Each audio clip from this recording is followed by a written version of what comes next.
Hi, just a quick preamble before the video begins. I'm Amber, by the way, hi. So I originally started making this video back in late September, early October, and was hoping to get the video out in early November at the latest realistically. Unfortunately, real life got in the way of that quite a bit. So as a result of that, the few times that I do mention Super Mario Bros. Wonder in this video, it's in the future tense because it hadn't come out yet. Also as a result of that, it meant that I didn't really set myself up to go into specifics about that game, because it would have been way too early for that anyway. With that being said, I think the video is about to start, so I'll shut up. Hi, welcome to the video. My name is Amber, and welcome to the mysterious room at the back of the Costco labelled Employees Only. There's a new phenomenon sweeping the nation, one that can't be avoided, and its name is Mario. I've been a big fan of the Mario franchise for as long as I can remember. In fact, the first video game I ever played was Super Mario World on my family's SNES console, along with Super Mario All-Stars. I would play these games for ages with my sisters, trying to beat all the levels and find all the cool secrets hidden inside. It was a great time. Now, at the time, which was the early 2000s, although I didn't actually know about it, it had been over a decade since the world had seen a new 2D Mario title. You know, Super Mario 64 had released, and there was a lot of buzz about 3D games that me, as a 4-year-old, was not really privy to. But since then, a new 2D Mario franchise has come and gone, one with 4 main games in its library, and 1 game labelled as DLC, which I won't actually really talk about in this video. I am of course referring to the new Super Mario Bros. Series, which began in 2006. These 4 games are all ones that I enjoyed quite a lot. I was always excited when I heard that there was a new one coming out. And when I look back on these games, I think, yeah, that was a fun time. Although in the years since we've seen a new Super Mario Bros. Game, I have seen that the online conversations around these titles has kind of focused on one main thing, and that's that they're all quite similar to one another. They all have a lot of things in common, of course, but while each one does introduce all these new ideas, people felt like the new title at the start of each game was getting a bit tired. But now in 2023, and Nintendo has announced Super Mario Bros. Wonder, a game with a new and vibrant art style, one that seems like it's really going to revitalize the 2D Mario space once again. By the time this video comes out, the game will have surely been released, and I'm probably actually playing it while I'm editing this video as well. So now, with this new spin on Mario in our lives, a question has come to my mind, and surely has come to the minds of many others as well. How good was the new Super Mario Bros. Series? It's been about a decade since the last game released, not including the Switch remaster, which added one thing. And I really want to dive in once more before this new title comes out to really see how I feel about the new series. I'm going to go through every single level that these games have to offer, and I'm going to be ranking each world on a tier list as I see fit. I'm going to be critical to the extent I feel is right about these games. They did have an impact on me back when they came out, like those early Mario games did, but I haven't really looked back on them since then, so I want to see if looking back at them, my viewpoint actually changes. So let's start by talking about the first game in the series, New Super Mario Bros. For the Nintendo DS. It released in 2006 and was a big deal. The game was here to revitalize the 2D Mario space, including a bunch of features that we saw in previous titles, including world maps, some iconic enemies, and of course, a very basic story about Peach getting kidnapped. The Mario series is not known for having a great story, obviously. This game, being brand new, also set out to introduce some brand new things, such as the Mega Mushroom, which you can see referenced on the box art for this game. The game also featured minigames borrowed from Super Mario 64 DS,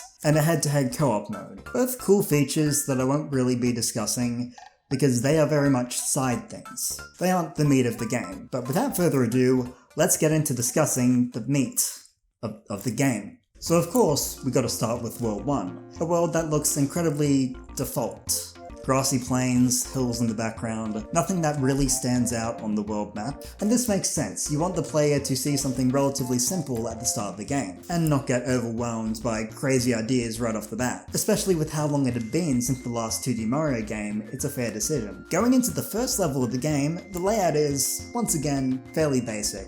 Everything is pretty open, plenty of space for players to get a handle on the controls and physics of the game, and a ledge to make sure they aren't at risk of losing the first mushroom they're given. mushroom. It continues on like this until you get to this block, which gives you a mega mushroom. It's not a surprise to see this in the first level, I mean, it was on the box art after all. You want people to very quickly experience the cool new thing you've introduced. After collecting the mushroom, you get to have the thrill of trampling stuff as Big Mario for a while, and you're given 1-ups based on how much you trample. This game also introduces star coins, a collectible that you have 3 of in every single level. And what I love about this first level is that the second star coin is in a separate area, one that you'll probably lose access to if you're running around like Godzilla. It's a simple way of letting the player know that all the star coins won't be easy to find, and it gives them reason to go back and try again, figuring out where it could be. It's a good tutorial level because of those things.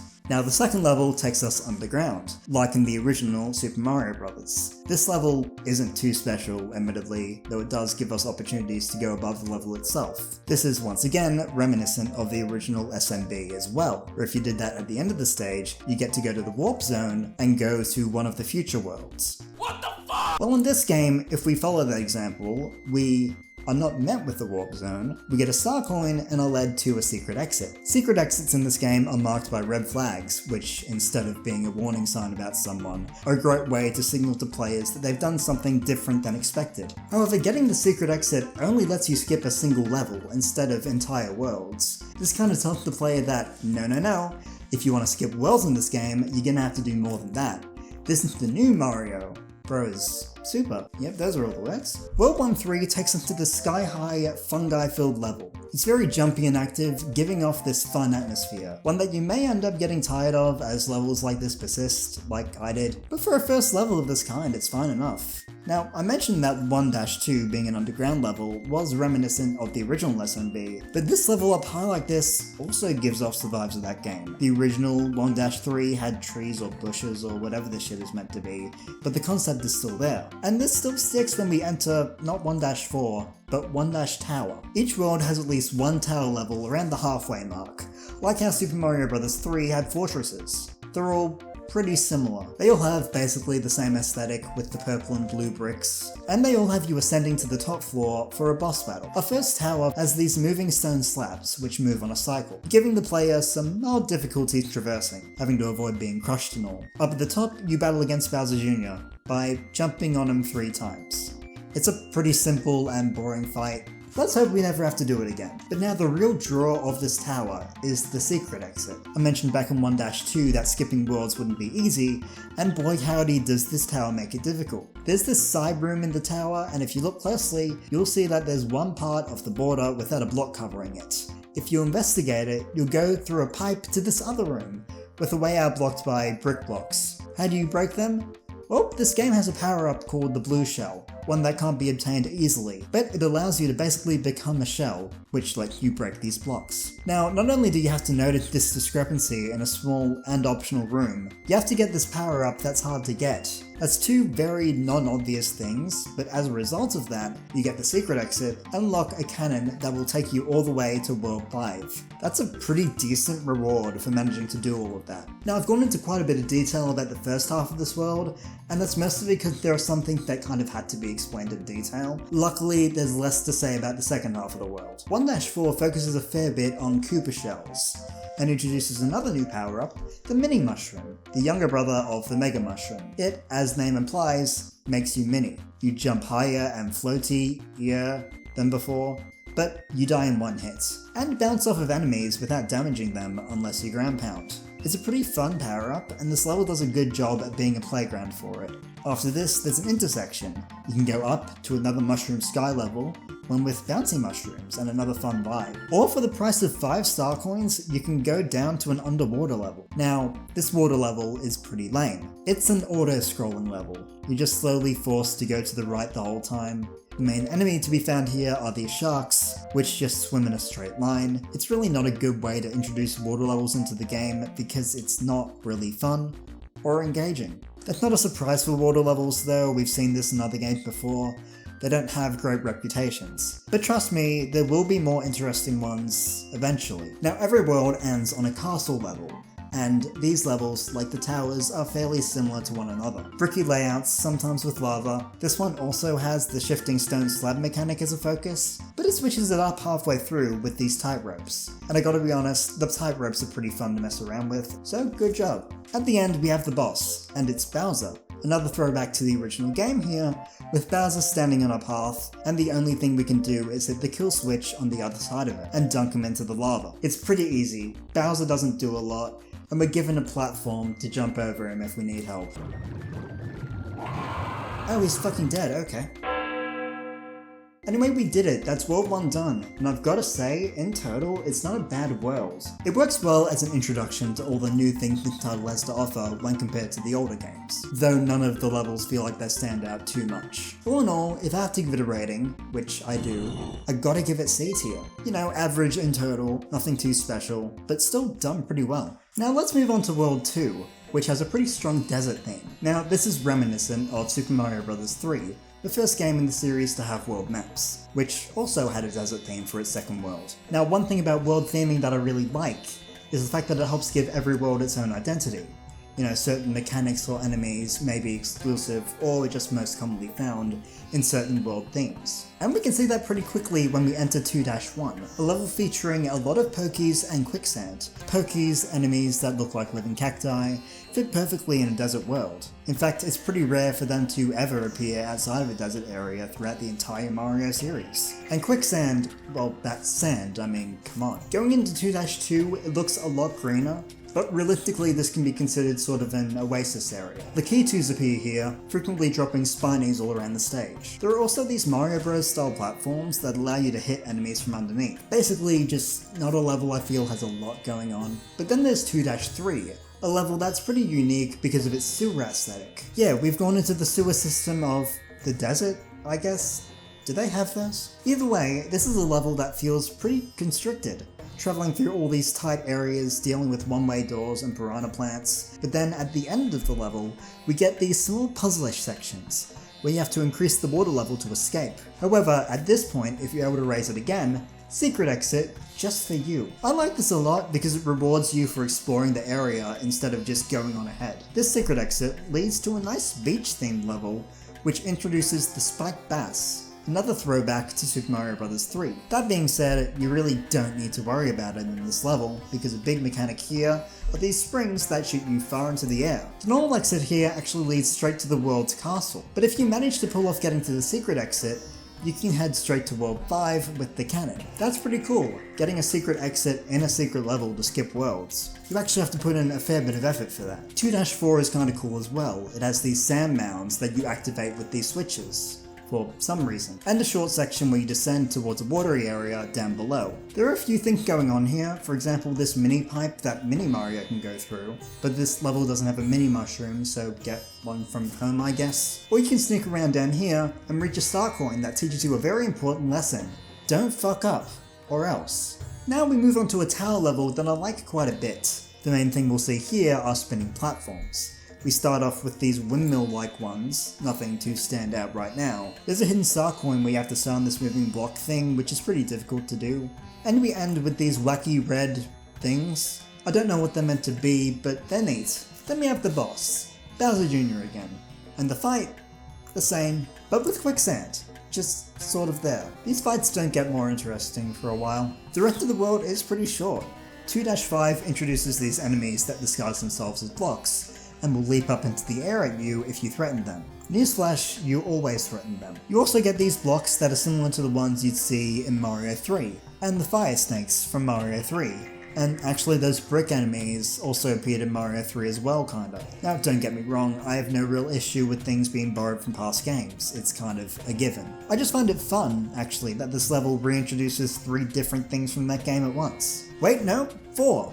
Boomerang Bros are back, baby! This is a neat level, but then we get to 2-6, which really breaks the mold from what we've seen before. It's a bit gimmicky, because the bulk of this stage takes place on this wooden platform, which is plagued by piranha plants all around. Nothing in the level is majorly difficult as long as you watch your step, but it ends up being pretty memorable, to me at least, for being different to what we've seen before. It's an auto-scroller that feels more engaging than most other auto-scrollers. The castle of the world starts out in the usual way. It becomes clear that the gimmick for this this one are these spike balls. Do not touch, lest you die. But then around halfway into the level, things switch up. We go outside. It's World 2 and already everything is being flipped on its head. Now we have to deal with bullet bills, and those Sandman switches from a few levels earlier, and still the spike balls. You're also given a mini mushroom for a reason that will be apparent soon. The boss of this world is not Bowser, because he died. We have to fight the Mummy Pokey, which will dig underground repeatedly to evade our attacks. How do we beat it? You jump on his head. 3 times. We are not at the peak of originality here. I don't think the boss is too difficult, as long as you can manage the chaos. Once you're out, there's a tiny path underneath us. Anyway, you get to go to World 3, but let's investigate that path. We can't get down there as normal Mario, but Mini Mario would fit. If you take that mini mushroom and beat the boss while tiny, well, for one, good job, that shit is tough. But for 2, you run forward and go down. Towards World 4. Yep, not every world is required for this game, and this is the first of 2 intersections we'll see between different worlds. In fact, if you had looked at the bottom screen before, this may not have been a big surprise. But still, having to figure this out, and also do it, that can be a challenge, one which I appreciate. So after all of that, I have to give World 2 a rating of B.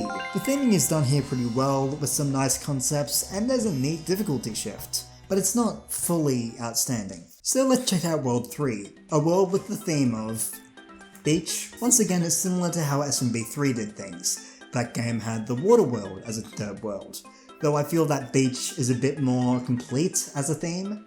There's reason to be above the water and below the water, it's not just a world themed around water. As you could have guessed, we're bound to see some underwater levels here. For example, 3-1. It's relatively basic, but it's a bit more engaging than the one in World 1. You have to deal with this giant horde of fish, who will chase you down relentlessly. On the flip side though, you can go down and unlock 3-A, a slightly more land-based water level. We get introduced to these skaters that drop bombs into the water below, disincentivizing swimming, which is a shame because there are collectibles down there, so you'll have to be careful. There's a mini mushroom here as well, which helps with getting the star coin, and lets you go into this pipe once the skater opens it up, into a bonus room with not much to do in it. I get the idea, but it feels like there should have been more to that. No matter which way you went at first, you end up at 3-2, a sky mushroom level again. You'll face very little hardship in this stage until the halfway point, where these platforms appear that you have to be careful with since they're on a pulley system. Yeah, this is kinda nothing, I'll be honest. Like, there are these mushrooms that really want you to die, but as long as you stand still, they can't really hurt you. That being said, if you jump off of this one, into the green pipe, you can access a secret exit, if you're cautious. These mushrooms, I swear to god, like, fuck's sake. This secret exit actually leads to 3-B, another fairly unique level because it's made up of pipes, high in the sky with piranha plants all around. Now, it's easy and correct to point out that it doesn't really fit the beach theme. However, these sky-like stages sort of have become a default state for these worlds. They don't really fit in with the norm of each theme, but they still work on their own in a way. And I guess there's no way to prove that there aren't a huge collection of pipes high above the beach like this. Then we have 3-C, the return of that fucking fish that I hate. That being said, it's not that bad. He doesn't jump out of the water too much, and he's on a cycle, so you know how to avoid getting jumped. Just stay out of the water most of the time, or fight back. There's also a short section where Cheep Cheep will jump out of the water. Now those are the real bitch fish here. I don't like this mechanic. Not because it's bad, it's actually a pretty good challenge for the player. I'm just bad at the thing. Anyway, that was all optional stuff. It leads us straight to the castle, avoiding the tower. This one relies on climbable fences, which make their return from Super Mario World. You have to deal with Koopas climbing around them, amps, which pose little threat actually, and deciding which side to be on to avoid enemies. They're a neat little mechanic to mess around with, and I'm glad they returned. Bowser Jr. fight. That's literally all I wrote down to describe this one, by the way. It's just nothing. Like, there's water, but who cares? Next up, we have a water level with bloopers, which means it sucks. Yes, that's a bit harsh, but listen. I love Blooper as a character. I picked him like 60% of the time in Mario Party 8. He's a certified little guy. But in 2D games, fuck them. Genuinely one of the most frustrating enemies to deal with because they love to be above you and fly up spontaneously. Anyway, the level, doesn't have much going on. It's a good thing I got annoyed about the bloopers, because otherwise I'd have nothing to say. Now we move on to the game's first ghost house, a feature returning from Super Mario World. Now I'll be honest, I don't have a great opinion about ghost houses in this series. I'll get more into that later though. These levels will always have a secret exit to them, and usually that exit will be a bit cryptic. As for the levels themselves, also a bit cryptic. This one involves using these switches to activate stairs and make the exit doors appear. Basically you just have to hurry up, nothing too crazy, but they will get worse over time. The secret exit here is basically just do the level like usual, but explore a tiny bit more. Last up, World 3's castle, which uses spike pillars as its gimmick. Once again, back from Mario World, but we also have Wumps. You know, from Mario 64? They're here for some reason. I'll be honest, I don't think they work well in 2D. It just feels off to see them here. But it's a level made out of level. I can't say more about it than that. The boss though, jump on his head 3 times. You know the deal. But it's a fish. You know, like from the water. Also, the shitty cheap bitches are back. And that's annoying for me, certified not fan of those. The boss can be a little tricky, but nothing insane. Go to hell, you stupid fish. And now that World 3 is done with, I can honestly say, I think C tier is fitting. It's nothing too special despite some well done ideas, so I'm more than comfortable putting it alongside its long lost brother, World 1. Yeah, I don't know what I'm talking about either. Anyway, once you beat World 3, you get to move on to World 5. So let's move on to World 4. You know, the other one we've got. So this world has a forest theme. You know, a lot of trees, a deeper atmosphere, and this weird purple acid in the corner. I am mostly going to refer to the theme as jungle though, because although they call it a forest, it doesn't feel like a forest. You know, in the jungle you might find exotic and dangerous creatures, but in the forest you might see a wolf and your cousin's cabin. Anyway, in 4-1, the theme doesn't take too long to establish itself.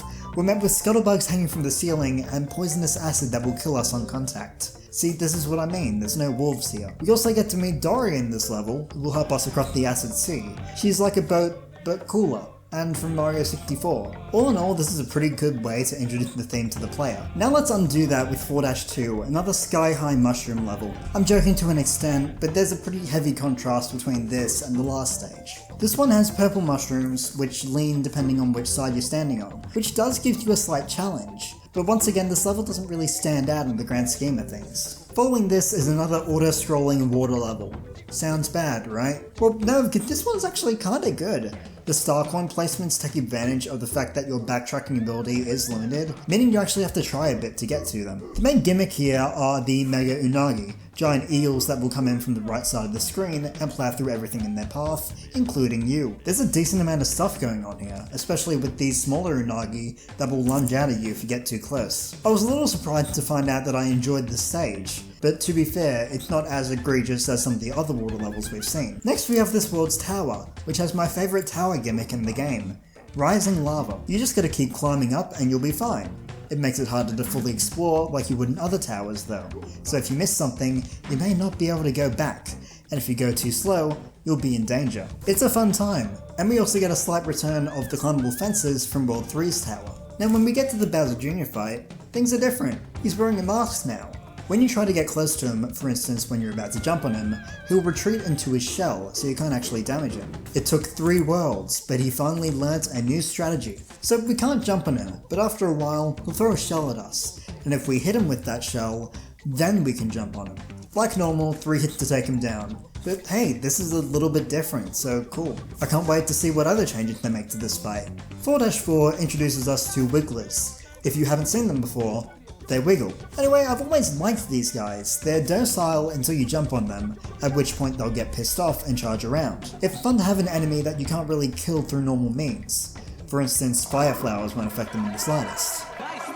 Now it's a very small thing, but I like how we're seeing slightly tougher enemies in this world. This is a world that's difficult to get to, so it makes sense for that to be rewarded with more difficult levels. You seen this shit? But we can ignore 4-4 and head to 4-A instead, which focuses on swinging vines and these paddle things. They're mildly tedious, but they're a good test of how precise you can be when platforming, something which I'm good at times. It can be a simple level, but I feel like it does use those mechanics quite well. Now we move on to the Ghost House, which has 2 major features. 1, these platforms which will take you across walls to new sections of the level, and 2, balloon boos, which only ever appear here. like ever. They're memorable enemies to me purely because of the noise they make. Genuinely haunting stuff. If you look away from them, they'll follow you quickly, but when you look at them, they'll slowly grow to a max size, so there's a little bit of challenge there. There's also a secret exit which requires you to be mini, which I don't love.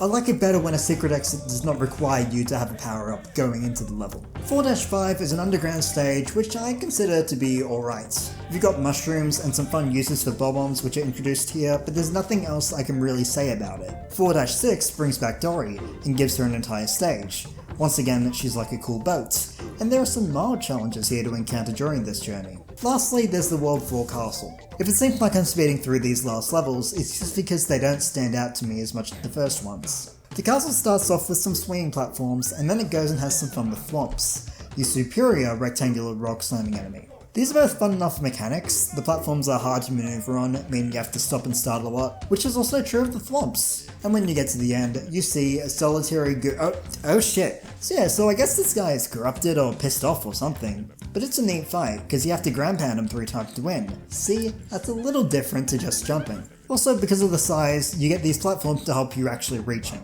though they aren't strictly necessary.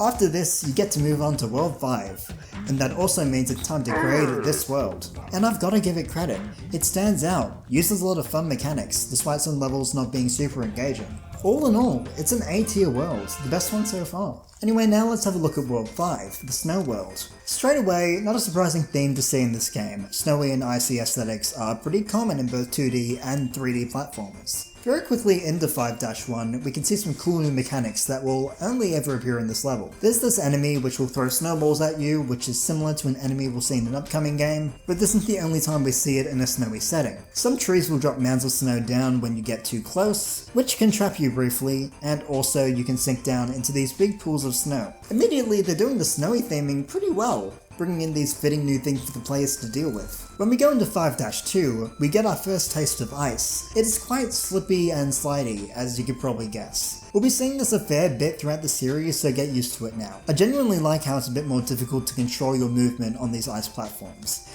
You get a bit more difficulty out of what may normally be just simple platforming. This is heightened when you add in the spike top enemies, which will climb around the edges of whatever surface they're on. They can't be cooled by fireballs, so you really just have to avoid them entirely, which is, of course, difficult with impeded movement ability. We can also head to 5-A, an interesting mix of the snowy theme and mushrooms. I'll be honest, I love these mushrooms. They alternate between being normal sized and really small, so I have to be cautious about moving ahead. Obviously it's going to be easier to jump onto a full-size platform, but you have to watch out, because it can very easily just shrink right before you land on it. Once again, there's a problem of being careful with movement. This is a theme for this world, and to an extent, icy areas in general, so I like how it keeps getting switched up. We reach the world's tower quite early, and it's a pretty confined one, with Mario being stuck on this rising platform, with spike balls continuously rolling in from the sides of the screen. It is kinda difficult if you aren't paying enough attention. There's a lot going on in a fairly small space, and this huge spike ball at the end is just a monster of a thing.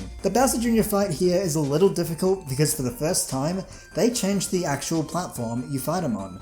That's right, there's ice. They also took out the shell thing from World 4. I guess we're not ready for that yet. I'm being a little sarcastic, but I can see why it was done. It's a weird enough fight with just the ice. If people are coming in from World 3, then they'd be learning about the shell version of the fight for the first time too, and that's a lot to throw in at once. 5-3 is made up of these icy slopes, with sort of a maze-like feel to it, and that's just because of the amount of different points where you can go very high up or very low down. It ends up being kind of memorable despite being short, just because it feels like a pretty grand level, due to the variety in how you can tackle it. Then there's the Ghost House, which introduces bruises, ghost-like enemies that break through blocks in front of them. There's a puzzly element to them, because sometimes you may want to lead them certain ways to unlock less obvious areas. But they're mean. There's also a secret exit, and holy shit, this one is not difficult, but very easy to miss. There's a hidden block here, but you have to be small or crouching to hit it, which means if you're doing well with the game, you're gonna have more trouble,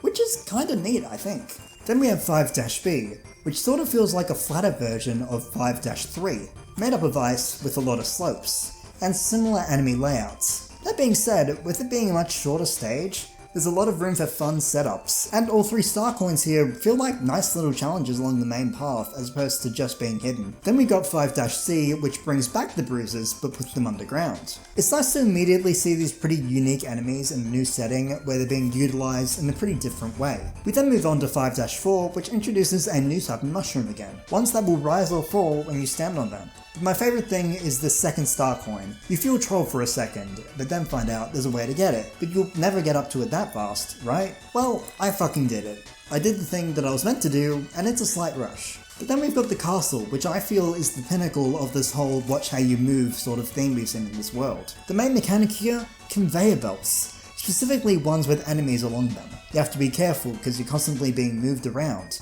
Watch out for the enemies heading right for you. It makes sense to have these, because the world has sort of been training us for this type of thing the whole time. And I was genuinely surprised by how much synergy this world has in this sense.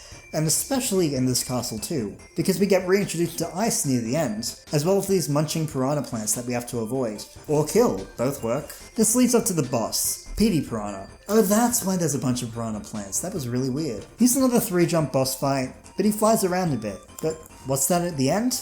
Another split path. Well, we know what to do here.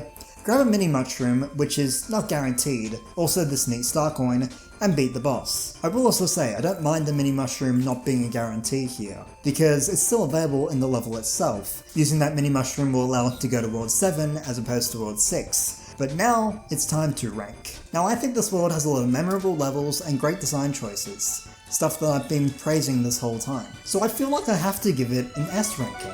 This world, it just stands out to me in some really strong ways. So now that that's done, let's move on to the 6th world, fittingly titled World 6. It has sort of a Rocky Mountain Canyon type theme. I know that sounds vague, and that's because it kind of is. The first level gives us a relatively alright idea of what to expect, with a myriad of bullet bills being launched at us. These cave sections will be limited in our movement, and a fair bit of variety in vertical movement that we see here. It's a nice level, though I find the cave tightrope concept a bit annoying. Feels like we're getting a decent idea of what we might see in this world. Mechanics that fit a Rocky Mountain geology and stuff. So, as you'd expect, 6-A is... Wait, why are we in the desert? I guess I can sort of see the connection between Rocky Mountains and a harsh desert, but the tileset being different feels a bit odd. They also have the brand new sand tornadoes and a lot of quicksand. It feels a little odd, but I guess there have been side levels that don't fit the main theme of World before, so it's not completely out there. 6-2 will get us back on track though, right? But beach. I'm not insane, right? There's like no actual connection here. Like, sure, you can see the mountain spires in the background still, but why is this level here? Once again, it's an okay level that introduces the mechanic of the water level going up and down. It just feels a bit weird that we're getting new mechanics for past worlds. 6-Tower focuses on these spike pillars, and while we have seen them before, back in 3 Castle, those were vertical. These are horizontal. And no joke, that does make a pretty big difference. Instead of stopping in place, you're jumping and crouching to get through. Bowser Jr. is easy again, and oh cool, there's going to be a 2nd tower in this world. So, 6-3 time. Why is it grassy? Why the fuck are we in the jungle? We are 4 levels into this world now, and so far only 1 has fit the world theme. There's a slight focus on pipes here, and a few new concepts introduced that we'll never see again, because we'll never see a jungle level again. 6-4 brings us fire bars. And we're back in the mountains again. Now with the fire bars, I will say, it is pretty interesting to see them out here. Before this game, they basically only showed up in castle type levels, so it's a little fun to see them in the open air. That being said, this level kinda feels a lot like 6-1, just without the bullet bills. Like the tightropes are back, and this level does the same amount of verticality stuff that that level did. We're not on a hot streak here. The 2nd tower has a lot of conveyor belt platforming, and some spikes to keep you on your toes, but it doesn't really feel like there's a lot to it. But at the end, oh my god, we get to fight Shell Bowser again. This fight is actually pretty difficult when you don't have a fire flower like I did. The platform shifts, there's lava below it. It takes some effort to get through. Moving on to 6-5, and it's a water stage. I don't have much to say about this one. It introduces these cheeps that'll chase you down a bit, but I think I'd be less confused by this level being here if there were more mountain stages. Oh look, it's a mountain stage. Welcome to 6-6, and this one is a bit more unique than the other two. We get to see chain chomps make an appearance, and the spring jump platforms bringing some quite fun verticality to the first area. As well as this pipe cannon section near the end that I feel like just kinda charming. We can also go to 6-B and... bro. Okay, so the level isn't too crazy, but that's 5 off-theme levels in this world, and only 3 on-theme. I don't have evidence for what I'm about to say, so don't take it as fact. But these levels feel so out of place in this world that it feels like maybe they just had some extra levels from all the previous worlds that they couldn't really fit there, or maybe they deemed them a little too difficult for those early worlds, but they still wanted to keep them. It also feels like they didn't get enough good ideas for how to make this world stand out, so these extra levels just ended up getting placed here to fill in the space. That's my theory at least, because I don't feel like this world would have been like this if they were really trying to make this mountainous theme work. Anyway, let's move on to the castle now. One that has a lot of slidey blocks, used more as platforms than hindrances this time. It's another quick castle level, but at the end we get one of the harder bosses in the game, Monty Tank. It's not too hard to avoid getting hit when you're on the ground, but when you actually want to attack him, it's easy to make some sort of mistake or jump at the wrong time. I enjoy this fight now, but I definitely didn't enjoy it when I was a kid. After that, we can go to World 8, but not before we go to World 7, but especially not before we end up ranking this world. Now, I have been harsh on this world, so I don't think it's going to be a huge surprise that I feel it deserves a D tier ranking. You know, going into it, I didn't know exactly what to expect from this world theme, and now that we're finished with it, I'm still not. So after that fender bender of a world, let's go on to World 7. Full disclosure, I love sky themes in video games. I love the Skyland in Super Mario Bros. 3, the Cloudflower was a ton of fun in Galaxy 2, so if at any point it feels like I'm biased towards this world, it's because I'm biased towards this world. The first level is pretty simple. Up high, in the clouds, maneuvering around these moving platforms. It's a basic level, but it's nice enough. The aesthetics are cool, and this bitch of a fire snake poses a good enough challenge. Next up we have the ghost house, which is sort of like a labyrinth. These 5 doors all lead to different rooms, and you have to try and find the way out, which will take a fair bit of exploring. We'll see more levels like this in the future, but I will say that, outside of another pretty mean path to the secret exit, this level isn't bad, just cryptic, like all the other ghost houses. Now, 7-2 has a pretty fun mechanic. Technically 2. Firstly, there's this platform that will rise up constantly, with you able to shift it left or right depending on where you stand. It's sort of like that one platform from Hazy Maze Cave, but in 2D. Another cool thing is that the level wraps around, so if you go off the left side of the screen, you'll come back on the right side of the screen. I wish this was done more often, because this is one of only 2 levels in the entire new franchise to actually use this mechanic. It was done a couple of times back in Super Mario Bros. 3.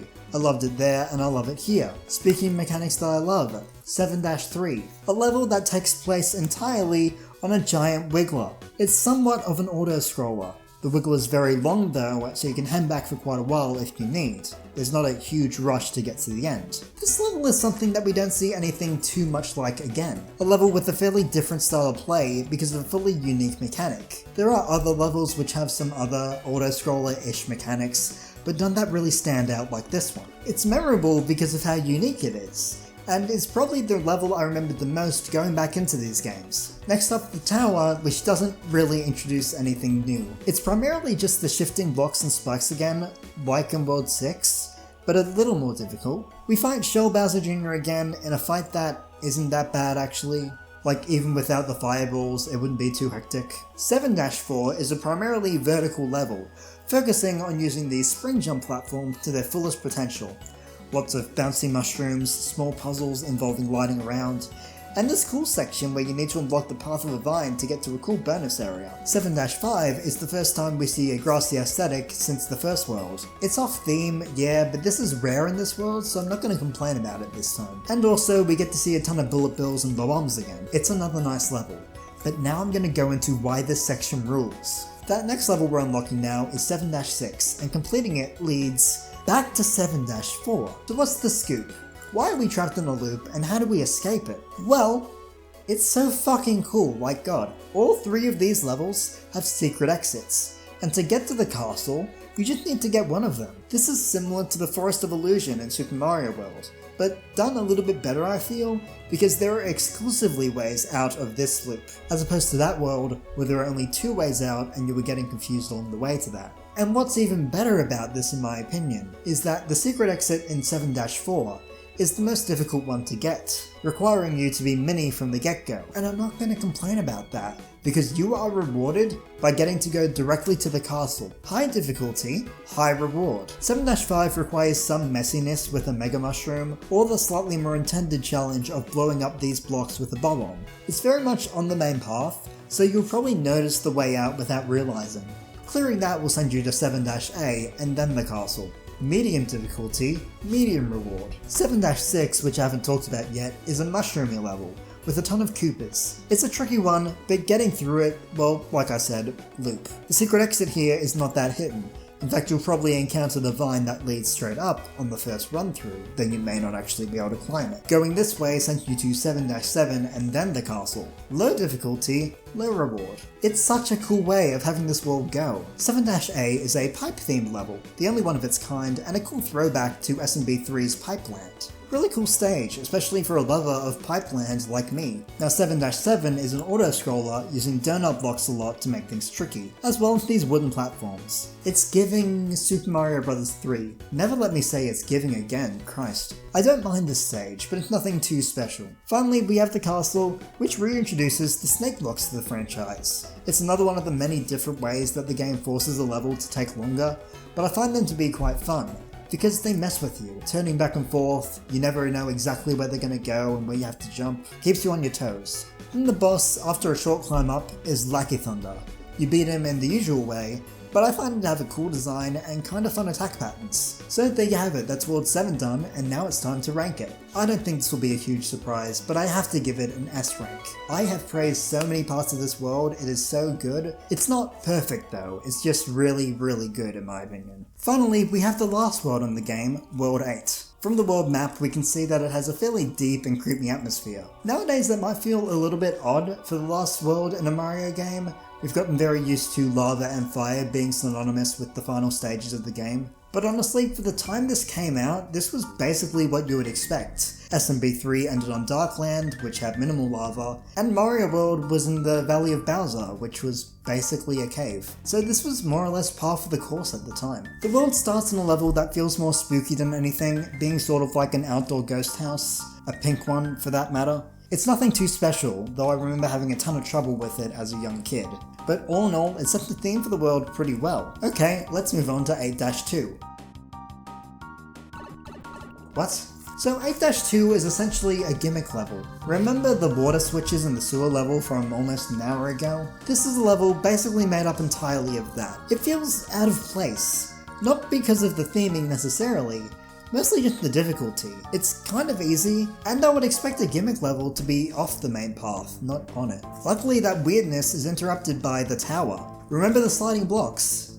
Yes you do, they've been in like half the towers. I feel like they could have had a new mechanic here. I don't know what it would be, but I feel like there has to be better options for the final tower of the game. The Bowser Jr. fight here is standard, but it has fire, so don't hit the fire. Once again, the difficulty here isn't really apparent, and the platform wasn't much bigger than this in the previous fights anyway. 8-3 is...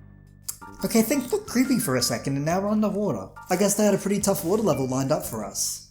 Newsflash, they don't. After a quick swim up, you're met with a Mega Unagi, one who will break free and start to chase you down. But it's about the same speed as you, so it's essentially a level of just keep swimming. There isn't much of a danger here as long as you are still swimming, and unless you fuck up, you probably won't see the giant bitch much in this stage. There's no real pressure here, which is weird because I felt a lot of pressure in that World 4 water level with the oncoming Unagi. 8-4 brings us Scuttlebugs, which drop from the sky. Why?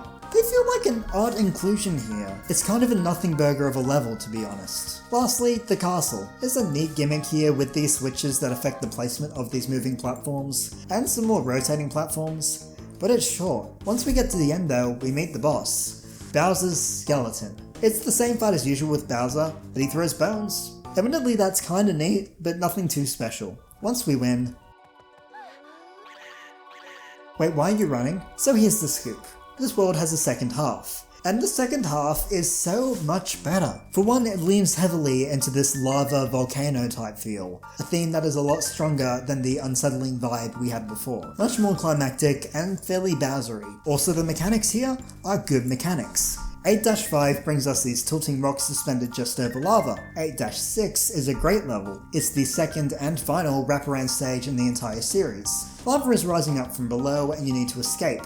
And honestly, it's not easy to do that. There are quite a few obstacles on your path, and the star coins will test you here. But the best part here is the ending, where you blast up into the sky, and it's basically implied that you were escaping from an erupting volcano. Excellent theming there. 8-7 is a more mountainous level, and it's sort of the type of level I expected to see more of in World 6. It's got some weird platforming, but good weird. And finally, there's probably the best level in this set.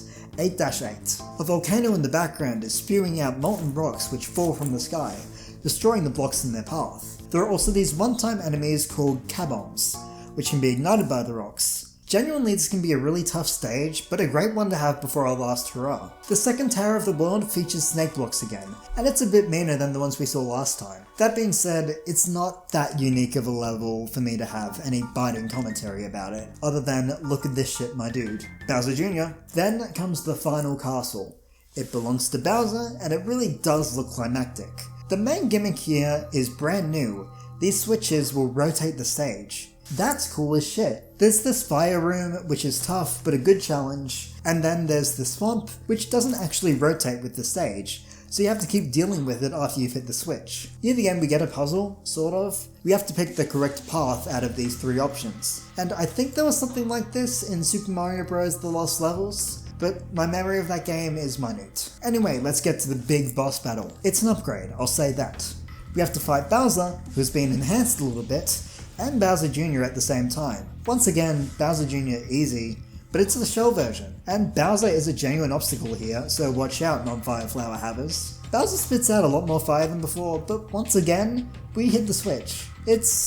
I mean, for the time, it's definitely impactful, different enough to what we knew at the time. So yeah, that's the end of New Super Mario Bros. And as the credits roll, you may ask yourself, where is that large automobile? I mean, what is the ranking for World 8? I have to hand it to this world. The difficulty was certainly increased, mostly, and there were some great concepts at play during the second half. Nevertheless, I am impressed. That's a solid A tier ranking for this world. It should feel proud, if it had the ability to, I guess.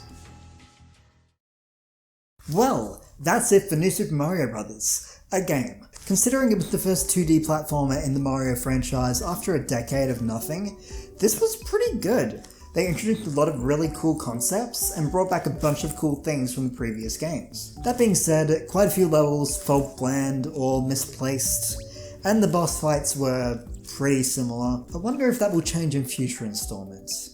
Hint. No. Anyway, riding the high from this game being a success, and with the knowledge that people did want to play more 2D Mario, they got to work on making the next 2D Mario game, for the only other Nintendo console active at the time, the Nintendo Wii. If they stayed as creative as they did with this first entry, they were sure to have a hit on their hands. And well, in 2009, what was released certainly was that, a hit. New Super Mario Bros. Wii, the second game in the series, now letting you play with 4 different people, and a mildly different story. This time Bowser Jr. and the Koopalings have kidnapped Peach. Yep, the Koopalings from Super Mario Bros. 3 and Super Mario World. They take the role of being almost every boss battle in the game. I think them making a return is cool, since we hadn't seen them since Mario & Luigi Superstar Saga? You know, when this game came out, I was like, whoa, it's the things from the other thing. Nowadays though, I feel like they've been overplayed a bit by Nintendo. They keep coming back again and again. They were all in Mario Kart 8, that's so many character slots. They were in Smash Bros. Smash! The game did have 2 side modes though. One being stupid. I still don't really get what the purpose of it was. And the other one being Coin Battle, where you compete against your friends to try and get the most coins. These are pretty small modes, so even if I was going to talk about them, I probably wouldn't be saying much more than I just did. But anyway, let's get on with the video and talk about this brand new adventure from 14 years ago. World 1. It's been so long since I've said those words. As you could probably guess, this game once again starts with a grassland type world. Like I said with the DS version, it's a good blank slate, pretty normal. Going into the first level, one thing is immediately clear. Things are a lot more open here. This isn't a surprise though, because the DS game was on, take a guess. That's right, the DS. The DS is a pretty small system, so things had to be pretty confined for people to be able to see everything on screen. On the Wii, there's a TV, and most TVs are a bit larger than a DS. Also, this game had to be made with multiplayer gameplay in mind, so of course you need extra space for the extra players. I'm only bringing this up because I have seen this used as a point against this game, when really it just makes sense for the console. Anyway, 1-1 starts pretty normally with a small look at some new things the game has in store, like these rolling hills, and the brand new propeller mushroom. Once again, the first stage doubles as a bit of a playground for the cool new power. Pretend I didn't immediately lose it. Also, in some areas you can go behind the walls in this level. That's a thing new to this game, hidden areas blocked by fake walls. I don't think there's an official title for this mechanic, but because of some knowledge I have relating to ROM hacks of this game, I'm going to refer to this phenomenon as Layer Zero. 1-2 is a classic underground stage,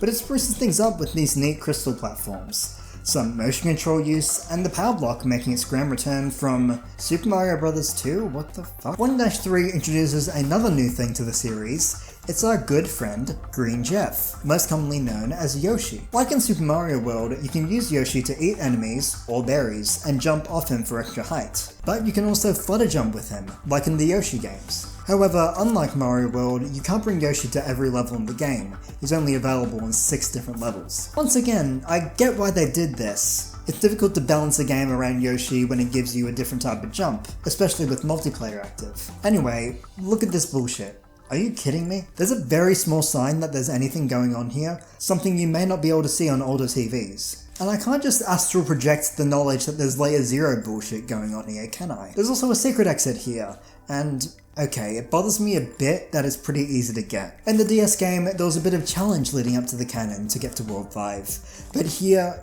it's very easy to get to World 5. Yes, this cannon does lead to World 5 again. You could say that the DS game is more of an outlier with this, but it just bothers me a bit. Anyway, onto the first tower. We have slidey bricks, but they look a bit nicer this time.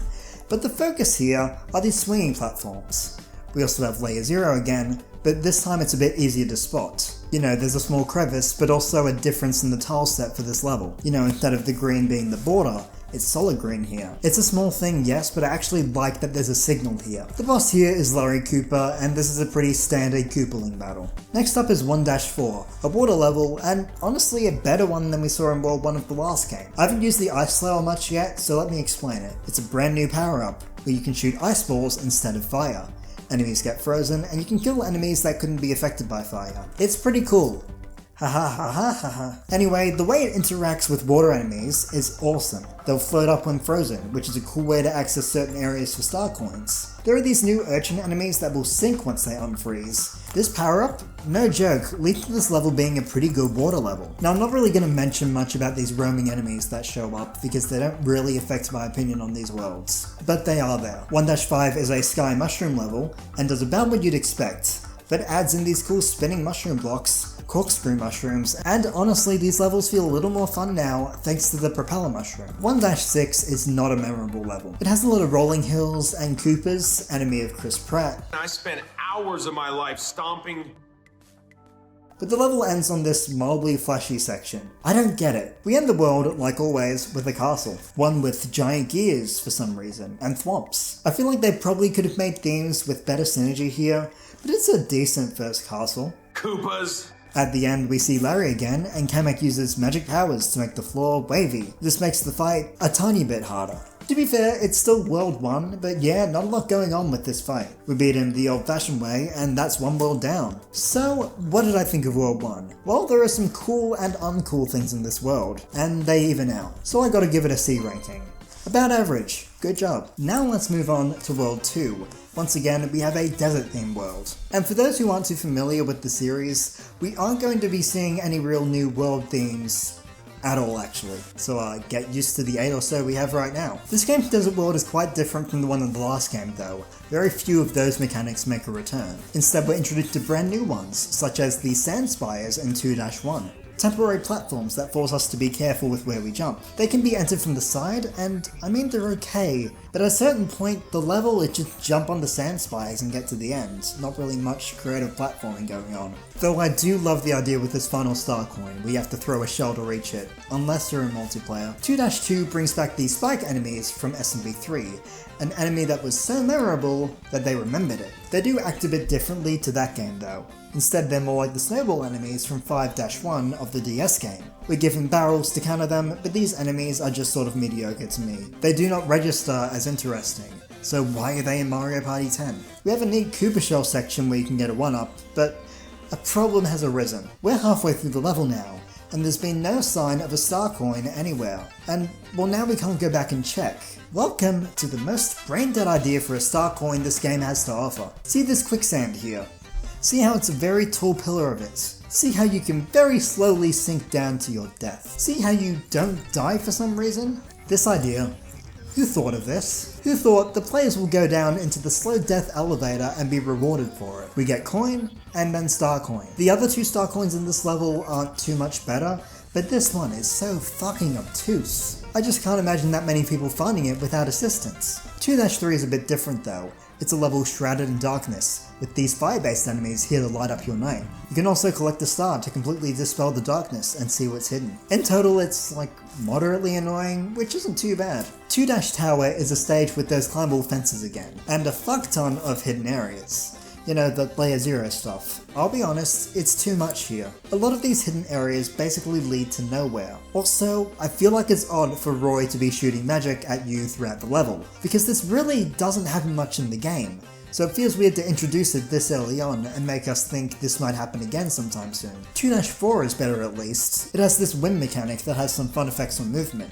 For instance, you get pushed quite far when jumping. The star coins here also give a nice challenge, as well as the secret exit, pushing the mechanic quite far. 2-5 brings back Pokies, and Lakitus, and Yoshi. It's a nice level, though I want to bring up the second star coin. This area here, defeat the piranha and go to this spot, and then the level moves coins over, pointing downwards. This is how you signal that an area doesn't in fact mean death this time. You let the player investigate the thing that feels a little odd, and then you give them a small hint towards the fact that yes, they have spotted a thing. I'm totally not annoyed by 2-2, what do you mean? 2-6 is another Sky Mushroom level, one that mostly has us on one of those rotating blocks going along a path. It's moderately neat, I guess. I'm not a massive fan of it, because of the speed. It's a slower level, and there's a secret exit near the end, so you basically have to do the level at least twice to get through it. Finally, we've reached the castle.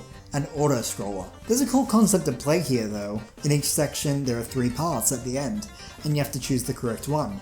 Now the game signaled to you in a slightly subtle way which one is correct, mostly. For the second and third sections, you have to go to the path that is the hardest to get through. Here it's the one blocked by pipe piranhas, and here it's the one where you can only get through with the P-switch active. The first section is weirder though. It's the top path, with no reason for it to be that. Anyway, Roy time. I find this boss fight kinda charming. They had this cool idea with him jumping out of the pipes and landing with a shockwave. However, you can just do this. And I do this. Why? Not even just to cheese it or anything. The fight isn't difficult enough for me to feel like I need to do this. I do it because I find it more fun than waiting during that repetitive shell going back and forth section. Anyway, that's all of World 2, but before we reach World 3, there's a matter of the ranking. I've been quite critical of this world, and at the end of the day, I feel like I do need to give it a D tier ranking. It had some ups, and some downs. But hey, it can only go up from here, right? Maybe. Possibly. Hopefully. World 3. This time it's a snow world, so they mix things up just a little. Our first level here introduces Cooligans, these penguin-like enemies, but even cooler than them, we've got the penguin suit. This is an interesting power-up to me, for a few reasons. Let's look at everything it does. You can fire balls of ice, like with the ice flower, you can slip and slide on the ice, like the Cooligans do, and in future levels, we'll see that you can actually swim a lot faster in water, like with the frog suit in Super Mario Bros. 3. This power-up fucking rules is what I'm saying, but unfortunately it's moderately rare, we mostly only see it in this world and the next world. This first level ends on this long icy path, one that really lets you take advantage of the penguin sliding mechanic. Great start to the world. Next up we have 3-2, a level that focuses on bullet bills. A bit different for an ice world, but it's a neat idea. Yoshi is in this level somewhere, but I mean, you don't need him, you can live without him. right? It's a simple level, but it's kinda fun. After that, we unlock 3 more levels, including the tower, so we don't actually have to play 2 of them. Yeah, this is a weird world path, especially since you're bound to run into these ice bros on the map no matter what. 3-3 is a slippery ice cave level, with icicles and these glacier platforms. I really like this stage, it throws a good amount of challenge at you. And like I said in the DS game, having movement difficulty with mechanics that involve precise movement, that's fun. Next, it's the return of the ghost house. And remember how I said I didn't have the greatest opinion on ghost houses in this series? So, in this game, they overused the layer 0 thing in these stages. So many times the answer to the question, where's the star coin? Or where's the secret? Or even right now, where's the way out of the first room? Is behind a wall. And in these ghost houses, there's no signal that a wall could be fake or not. It's grr. That's the word I'm going with, grr. The secret exit here also is kind of a leap of faith. This does not spark joy. I'll have more of the same to say with future ghost houses, but for now it's time for the tower, which makes use of these rotating block things. They're cool, but I don't really know what they're meant to be. After that, the real meat and potatoes, the rising platform, with dry bones and spike balls. Feels a little familiar, doesn't it? Though I will say that this level feels a lot more interesting than the previous iteration of it. The spike balls feel like more of a threat in this version, as they stick around for longer and pose as a constant obstacle, one which you need to make use of for the star coin. Then we fight against Iggy, the ball guy. Hi, it's me, I'm on the floor right now. So I realized while I was editing that I referred to this Koopaling as Iggy, and that is incorrect. It is actually Lemmy. I don't know how I messed that up. Iggy is actually in a few worlds, and he's my 3rd favorite Koopaling, so I don't know how I got them confused.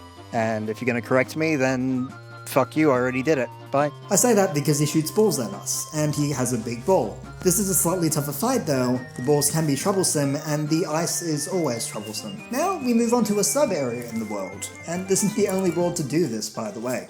As we enter, it's interesting. There's a red switch to the right, and the area around 3-4 is a bit incomplete. After we enter this level, there are a ton of outlined block areas. Disregarding this for now, the level is a nice moving glacier stage with some fun maneuvers to pull off. But interestingly, when we reach the end of the stage, we are met with a red flag.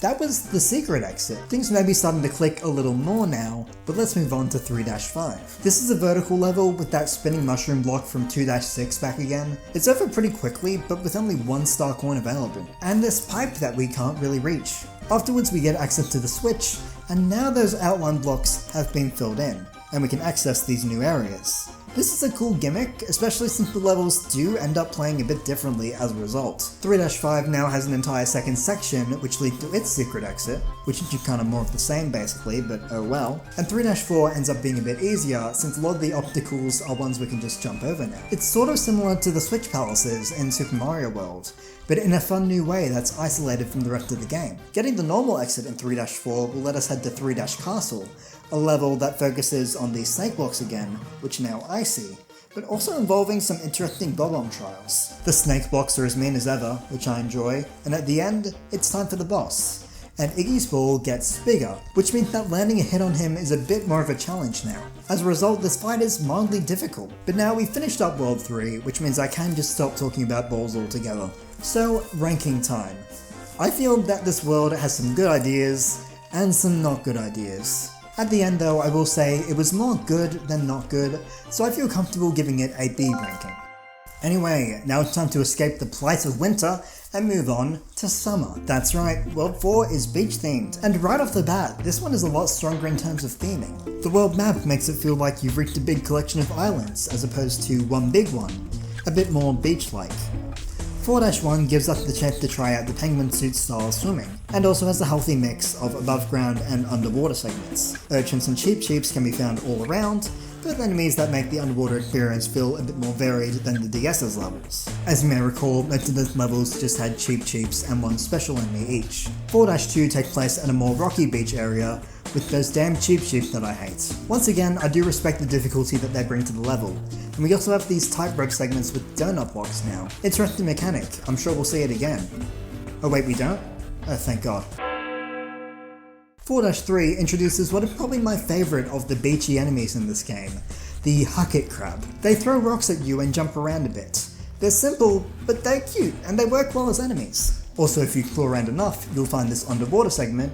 Once again, a cute thing. I genuinely don't have much to say about these levels so far, because they aren't bad, they just don't stand out too much. But that changes a bit when we get to the tower. Its main mechanic, blocks. Heavy blocks. Blocks that make you say ow. Also conveyors, they're here with the blocks. As a mechanic, these blocks do pose a pretty decent threat. Like even nowadays I feel a little stressed out by this level. In a good way though. You don't want to get crushed, and when the blocks fall, they fall with gusto. We also have this big room, which was pretty freaky the first time I saw it, so much so that I didn't even realize there was a star coin until it was too late. And I especially didn't realize that there's a secret exit here. You have to not panic, something that this level makes it hard to avoid when you're a kid. Luckily the blocks fall in a set order, so you can make your way around, but damn, I remember being really nervous about this room when I first played. We get to the boss and it's a tiny bit different. Wendy-O Cooper fires rings at us as opposed to magic bursts. And it's a bit tougher to avoid those, so good job. 4-4 is the only underwater level in this world, which is great because we've really seen the above ground stuff shine so far. You know, no need to sully what's working. Unfortunately, there are bloopers here, but the lack of verticality in this stage makes them a bit less of a nuisance than in some other appearances. Oh, and the cheap chomper's back. Never mind. This last star coin is a mildly annoying layer 0 thing, only redeemed by the fact that the game does signal you towards the fact that something is wrong here with these bubble coins. Ghost house time.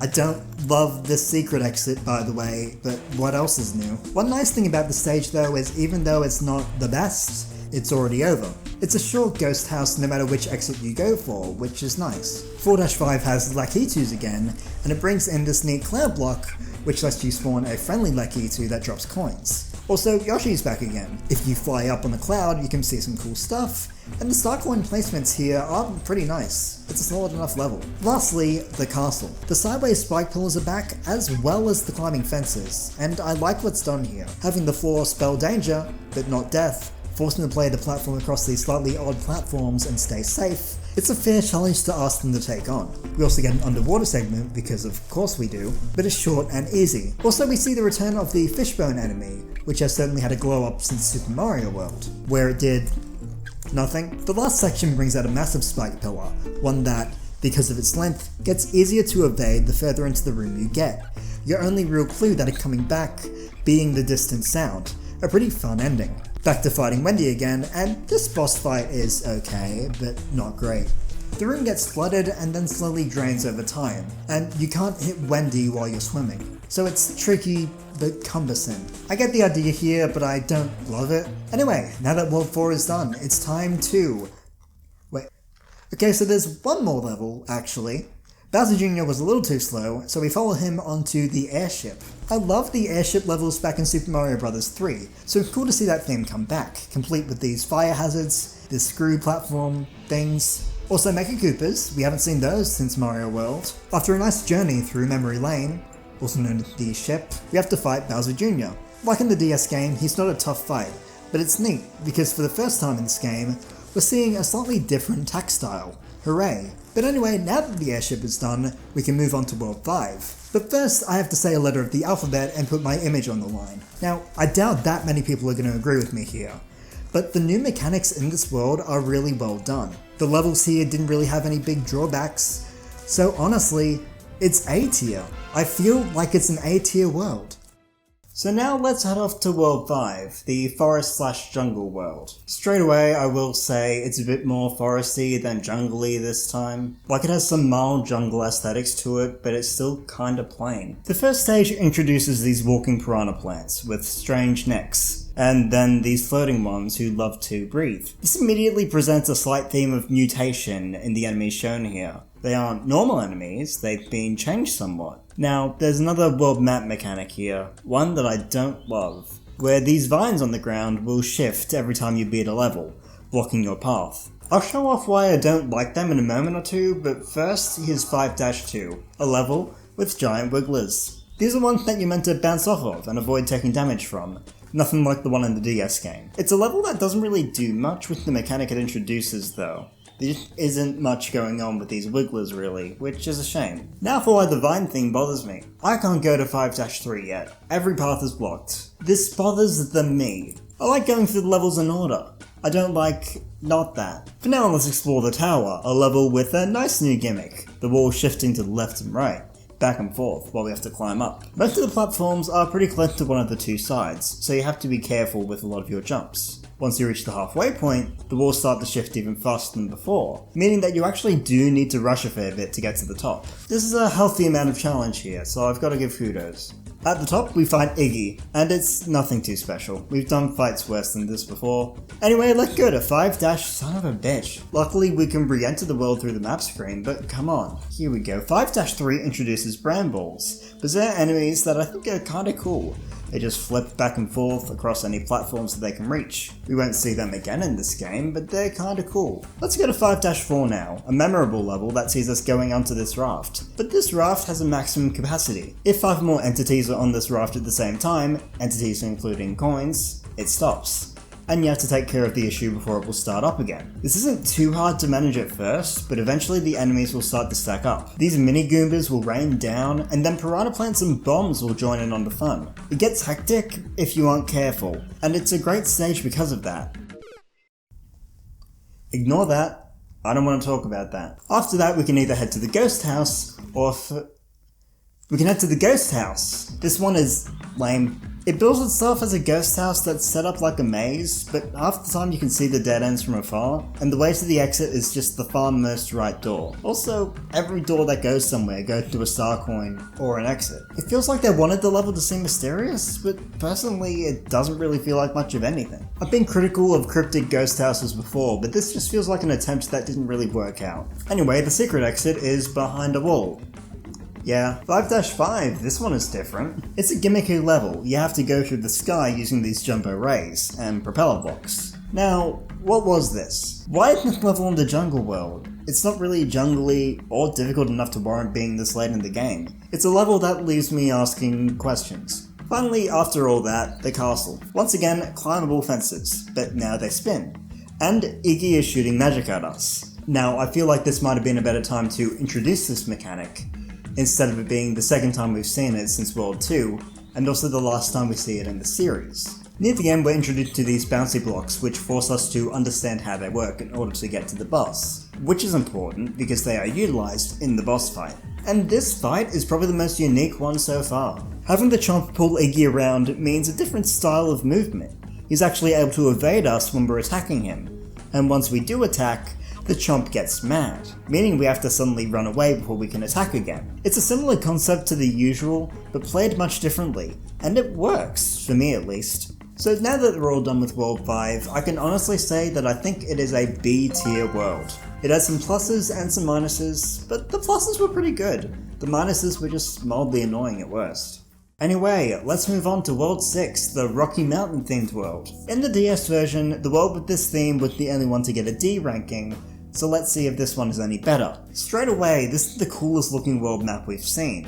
It looks like a fully fledged location, sort of like World 4, but more stand out. The first level here gives us vertical versions of the Spike enemy, reskinned slightly to fit the Rocky aesthetic. But outside of that, this level is best described as a more open version of the first level in DS's World 6. It's got the caves, the bullet bills, the weird tightrope things, but not the close quarters. That's not to say it's a bad level, it doesn't feel completely derivative, but seeing as how I played the DS version a day or two earlier, it was hard not to notice the similarities. After that, the path splits, and I decided to go first to 6-3 because I like it a lot. It's the last time in the series that we see the sewer tile set. This level has some vague similarity to the one in DS, specifically with the water level changing mechanic, but other than that, it feels a lot different. There's a focus on piranha plants again, with buzzy beetles added into the mix, and a bigger emphasis on difficulty, more so than the puzzle aspect. The other path takes us to 6-2, an underground stage which has spiny shells and more piranha plants.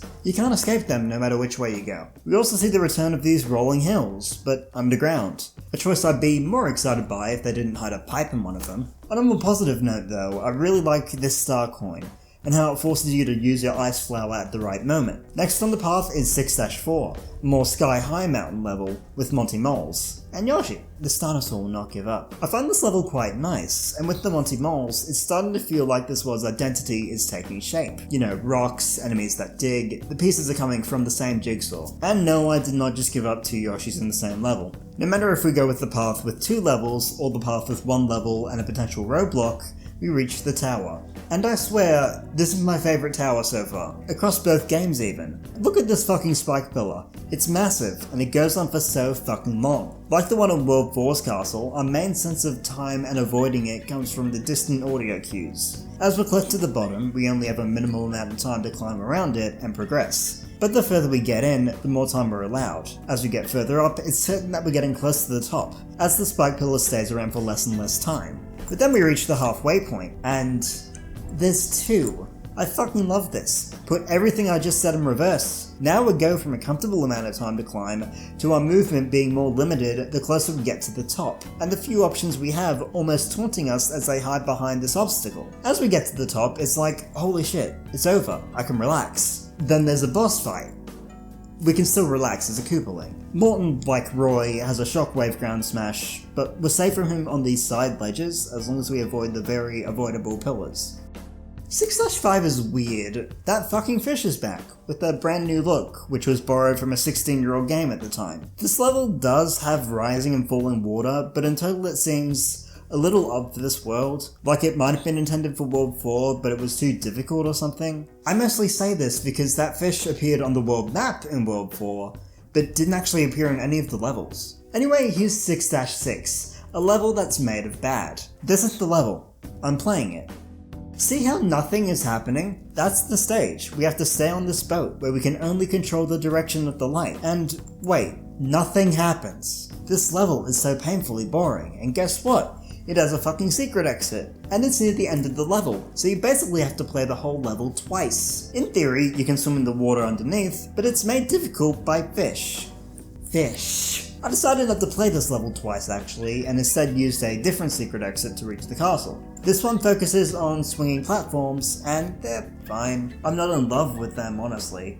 As a mechanic they feel a bit bare. There are also these spike balls, and I don't adore this kind of chaos. The random element feels a bit strong here. Morton boss fight. I know he has a mildly cool mechanic here, but he moves too slowly for him to actually do it. Anyway, now we're done with... oh, we're not actually done with it. The airship here is an auto-scroller, one that goes at an okay enough pace. It's not painfully slow or fast. There are lots of wrench monties, but not a lot of challenge as long as you can stand on the circle. The boss fight is cool though. You get to hop in a clown car and fight Bowser Jr. head on. A pretty fun thing that, once again, we only do this once. Anyway, now we head to World 7, by journeying across this cloud. I wonder what the next theme could be. While we ponder, let's give World 6 a rank. I praised some aspects highly, but was annoyed by others. If 6-6 didn't exist, then this would probably be ranked a little higher, but it's C tier. Average in total, a roller coaster in isolation. So let's see how things differ with World 7, the Sky World. Straight away, love the look of the world map here, it's pretty. 7-1 quickly takes us up higher into the sky, to a world of moving pipes and colourful moving blocks. We also have these clouds below that can be spun away, which is pretty cool. It's a basic beginning level, but it has a fun atmosphere that I like. 7-2 switches things up immediately, with chain chomps, bullet bills, and these floating water bubbles. We can swim in these, and I think this is a great mechanic here. It's unique and an enjoyable spin on swimming that makes it fit more so in a sky world. This is another level that I find memorable for just being quite fun to mess around in. 7-3 takes the form of a more standard mushroom sky level, with moving platforms and fuzzies. Fuzzies fit very well here. Enemies that go along a path, having to avoid them along a platform that moves at a slow speed, dealing with all these weird formations, it's just a fun stage. Those first 3 levels were solid, but not a lot to write home about. That changes now with 7-Tower. It's different! We started this rising platform, which we control with motion controls, but we have to avoid this barrage of bullet bills. Also, elephant in the room here, we're not in a room. We're outside. We're outside in a tower level for the first time in ever. That's cool as fuck. And it makes sense with the sky theme, since towers have always been about ascending. After some careful maneuvering, we can take a sneaker way in and get the star coin. That's fun too. Anyway, now it's the same thing but inside with bob-ombs. I still think this is fun, and wait, hold on, there's a secret exit here too. I'll get to this in a bit, but this is cooler than it seems. The rest of the tower is pretty smooth, I just like this mechanic a lot. Eventually we get to the top and meet Ludwig, the final Koopaling. He's a lot better at evading us, having a flutter jump, and homing magic. Clearly he's an elite one, which is why he was saved for the end. So that secret exit, it takes us to this up above area, a place that is easy to not notice at a glance, where we find a quite tough level. These are Parabeetles, enemies that appeared once in Super Mario Bros. 3, and they're back, along with their larger companions. Stepping on a small Parabeetle will make it rise up after a moment, but stepping on a large one will have the opposite effect. Now this is the level that knows it can be difficult. It gives you Yoshi and an extra 1-up for every 8 Parabeetles you step on. This level can have a lot of blind jumps and tricky platforming, but it's worth the reward. Beating the stage lets us go directly to the castle, but there's another way in. Taking this path will send us directly to the boss door. If you struggle with the castle level and getting to the end with the power-ups to beat this boss, you can just sneak in and win. As a completionist, I wouldn't do that, but as an 11-year-old, an age that I famously was at one point, I struggled with this castle quite a lot, so getting to beat the boss and just move on to the next world was pretty nice. Back to the main path now, we have a ghost house with bruises. Oh my god, they're back. The secret exit here is interesting because it's easier to find it accidentally, which I like a little more. We have another which door is right segment, except only one door actually goes anywhere, and an extended outside area with those birds. Pretty cool end, I'd say. This is probably my favourite ghost house in the game, just because it feels more well done. 7-4 features some bullet bill pipe shifting madness, and these platforms which will shift to the left or the right as we tilt, going at super speeds. This whole room is quite fun, it makes you think a little bit despite being slower in pace. We also end on this mildly difficult to get pipe to a cool room with a cool star coin. 7-5 introduces Foo, a cloud bitch. You can of course spin to dispel the clouds and see anything. Other than them, this is a more simple level, but a fun one. You need to hit this P-switch for a star coin. There's some clearly defined layer 0 shit here. I don't mind this level, even if it doesn't stand out too much. Finally, the castle. And it's also outside. Aesthetically, I love this. It feels like they mixed it up to make things feel a bit more sky-ish, to mix things up for the final standard castle. There are these spike pillars, sumo bros, more clouds, and moving platforms to deal with. The vibe helps this level stand out a lot, but even without that, I feel like it packs a good punch for a late game castle. And like holy shit, this part still feels insane to look at. We're given a propeller shroom here.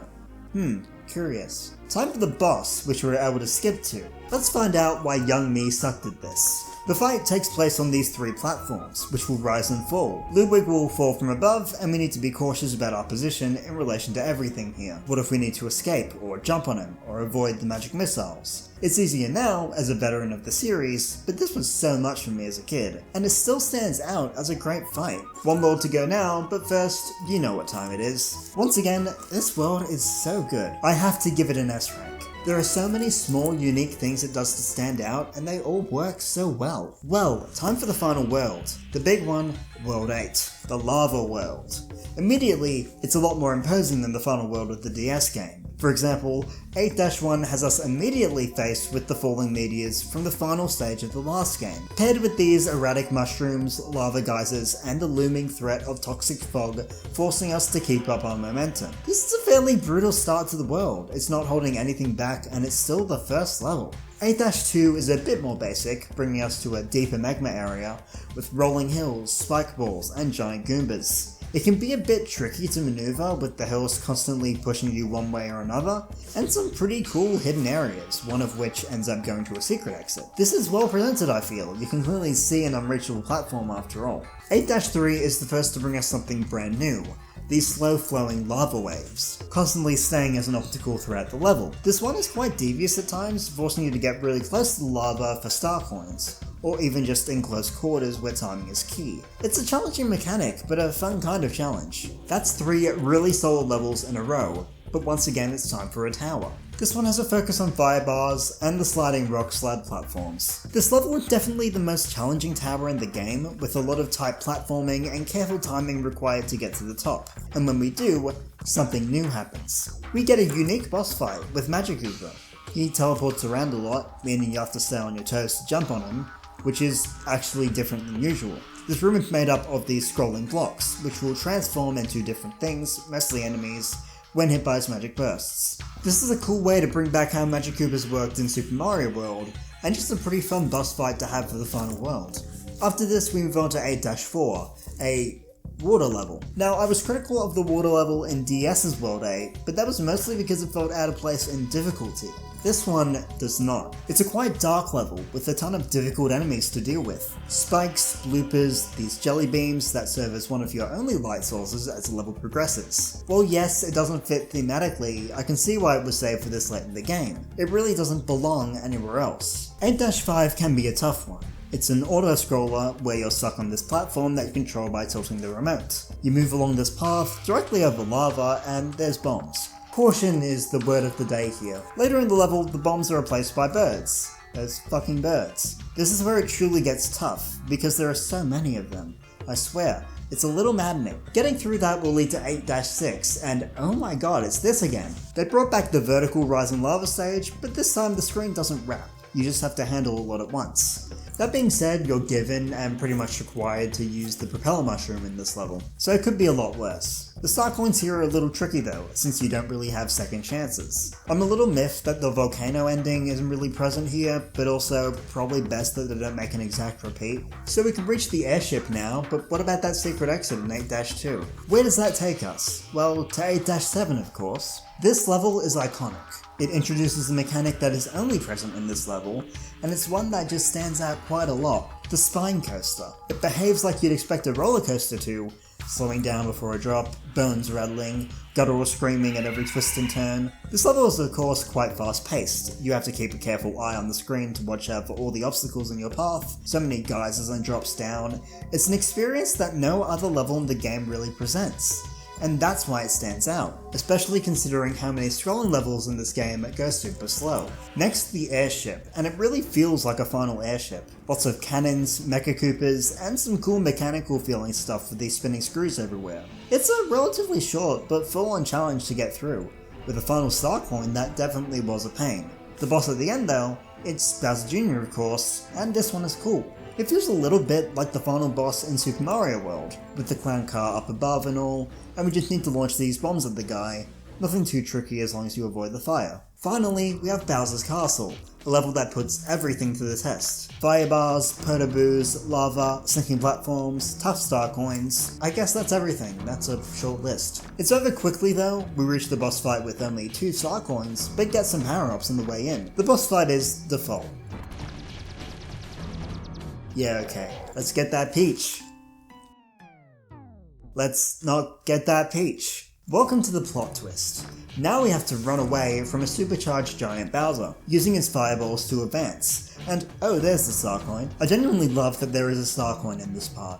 Eventually the focus ends up just being to escape, carefully going over these platforms, avoiding the lava waves as Bowser chases us down, until we hit the big switch. We won the game. For realsies this time. As the final cutscene plays on, let's rank this world. Now, you may have noticed that I haven't really had any complaints here. That's because this world does difficulty and gameplay mechanics so well. There are brand new ideas and fun ones too. So congratulations World 8, you get, for the first time, an S+ rank. It fucking deserves it, I swear. So there we go. That's it for New Super Mario Bros. On the Wii.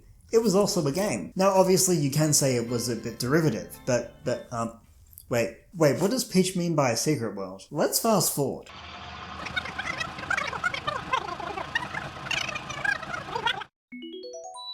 Oh shit, that's new.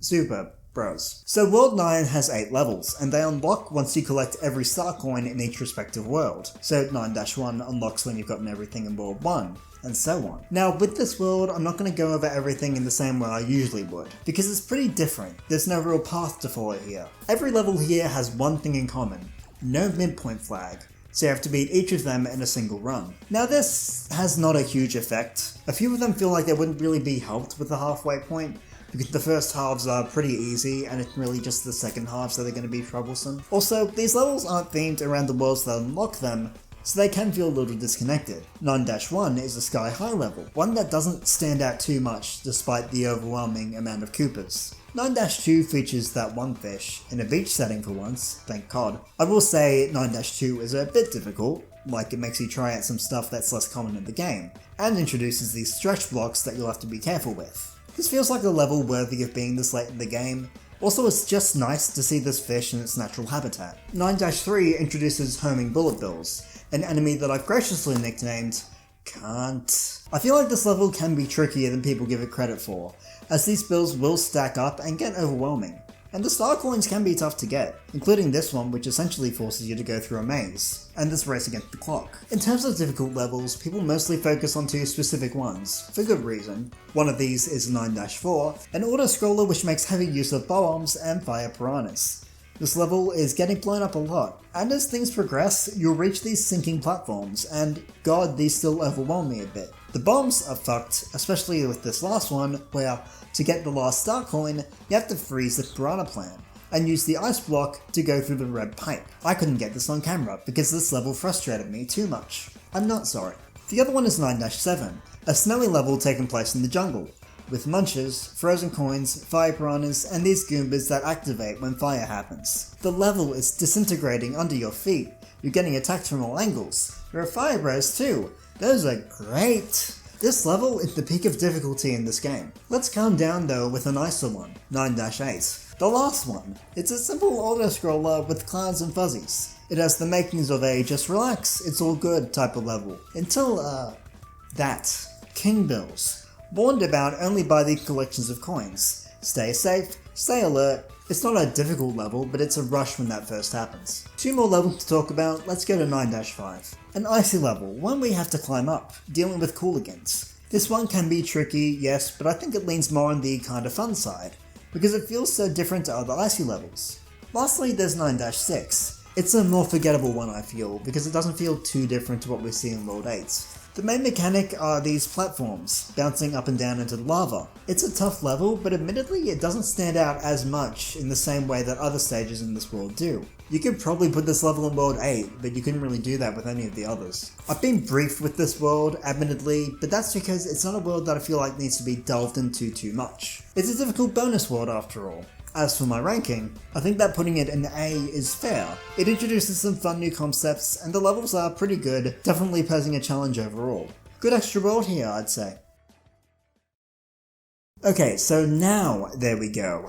That's it for New Super Mario Bros. On the Wii. It was also a game. Now obviously you can say that it was derivative, but it introduces a lot of new stuff and feels very distinct from the DS game, despite having the same art style and world themes. The new power-ups are really fun to use, and you can play with 4 people and incite chaos across the screen. A lot of the new mechanics are really cool, and even if the Koopalings do get a bit tired by the end of the game, it's better than fighting Bowser Jr. in every tower. Obviously it's not perfect, World 2 was a bit of a drag, 6-6 was a level that got approved for some reason, and there are some other parts that aren't really too fun in the moment, but I found it pretty enjoyable overall. More so than the DS version even, but to be fair, the Wii is a console that was capable of a lot more than the DS was. Also, since it was the second one, they had more of a base to go off of. But now we need to zoom ahead a little bit, because we're heading up to 2012. Here's where we'll find the final 2 games in the New Super Mario Bros. Series, the first of which being the 3DS title, New Super Mario Bros. 2. Yep, the third game is titled as 2. I get why this was done, sort of, but it's an odd quirk when you really think about it. This time, the story is largely the same. Peach gets kidnapped by Bowser and the Koopalings, while Mario and Luigi are doing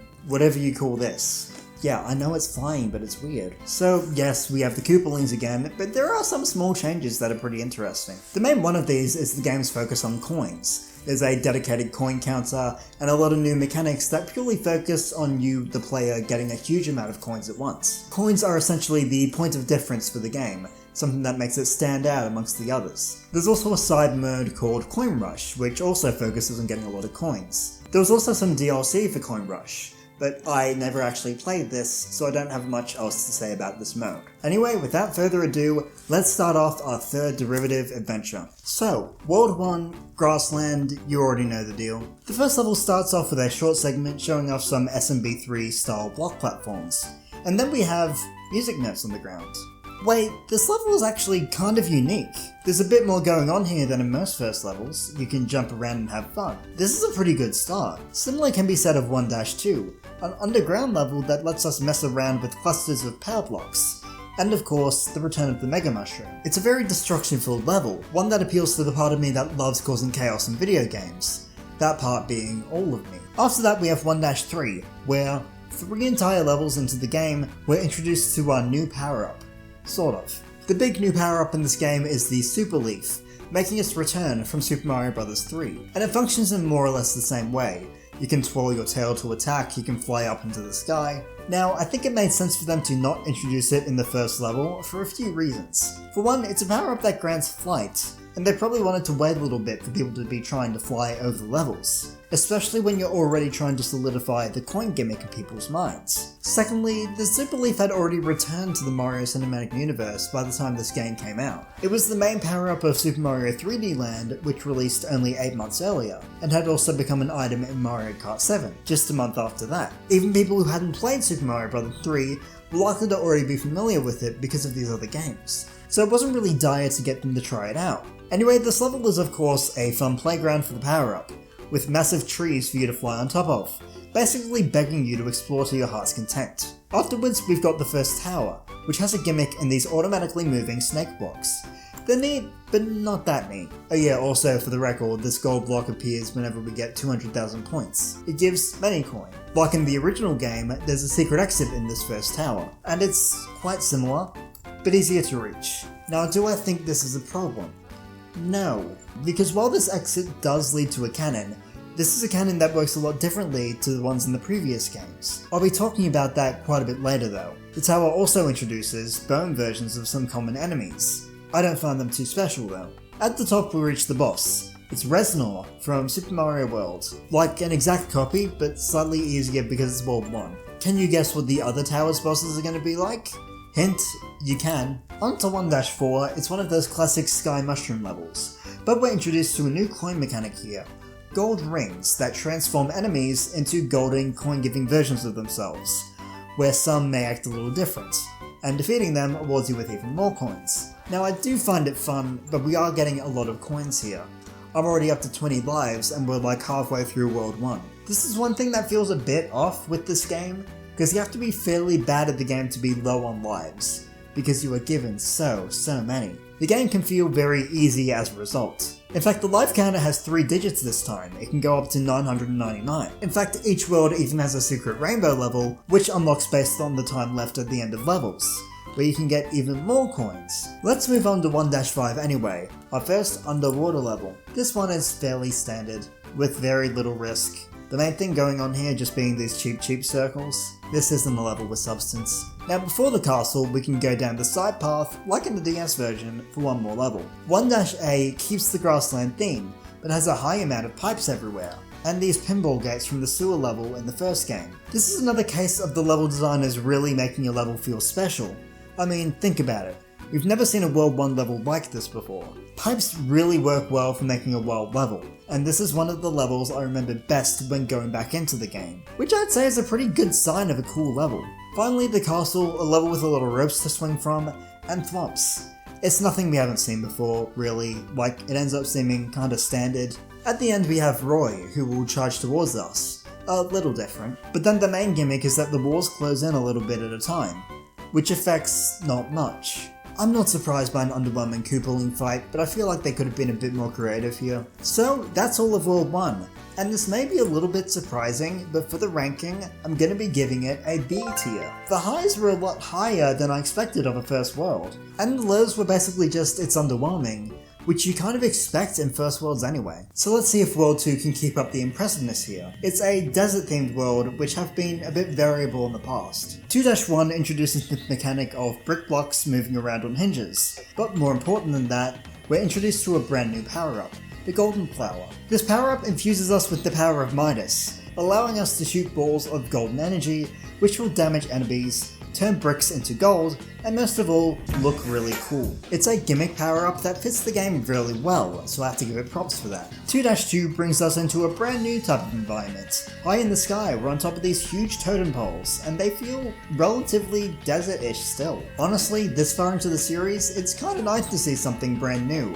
Once. My score is boobs right now, by the way. The level itself is nothing too impactful, but I'm glad they're still trying out some new stuff at least. The series can be said to be getting a bit stale just by being itself, so it's nice to see something new added in. World 2-3 brings us deep underground, surrounded by pokies at the beginning, but after a while we see buzzy beetles and piranha plants. It has some moderately cool sections, but once again this level feels not that impactful. Nothing new was introduced here, which is a shame because I'm sure there are a lot of cool desert ideas that could be added into the series still. We just aren't seeing them outside of that one tile set. Let's see what 2-A does. This one is a slightly gimmicky level, mostly having you jump between these moving platforms, which get launched up and into the void, over and over. I like this level. They had an idea and ran with it, giving you a modest challenge with a mechanic that isn't really seen much. These side levels tend to be a bit more gimmicky than the ones in the main path, which is a nice way to separate them. 2-Tower has these sliding blocks again, and I genuinely don't have much to say about this one. It's nothing special, we've seen this mechanic a ton of times, and this level doesn't really do anything too special with it, other than the star coin placement. Reznor time.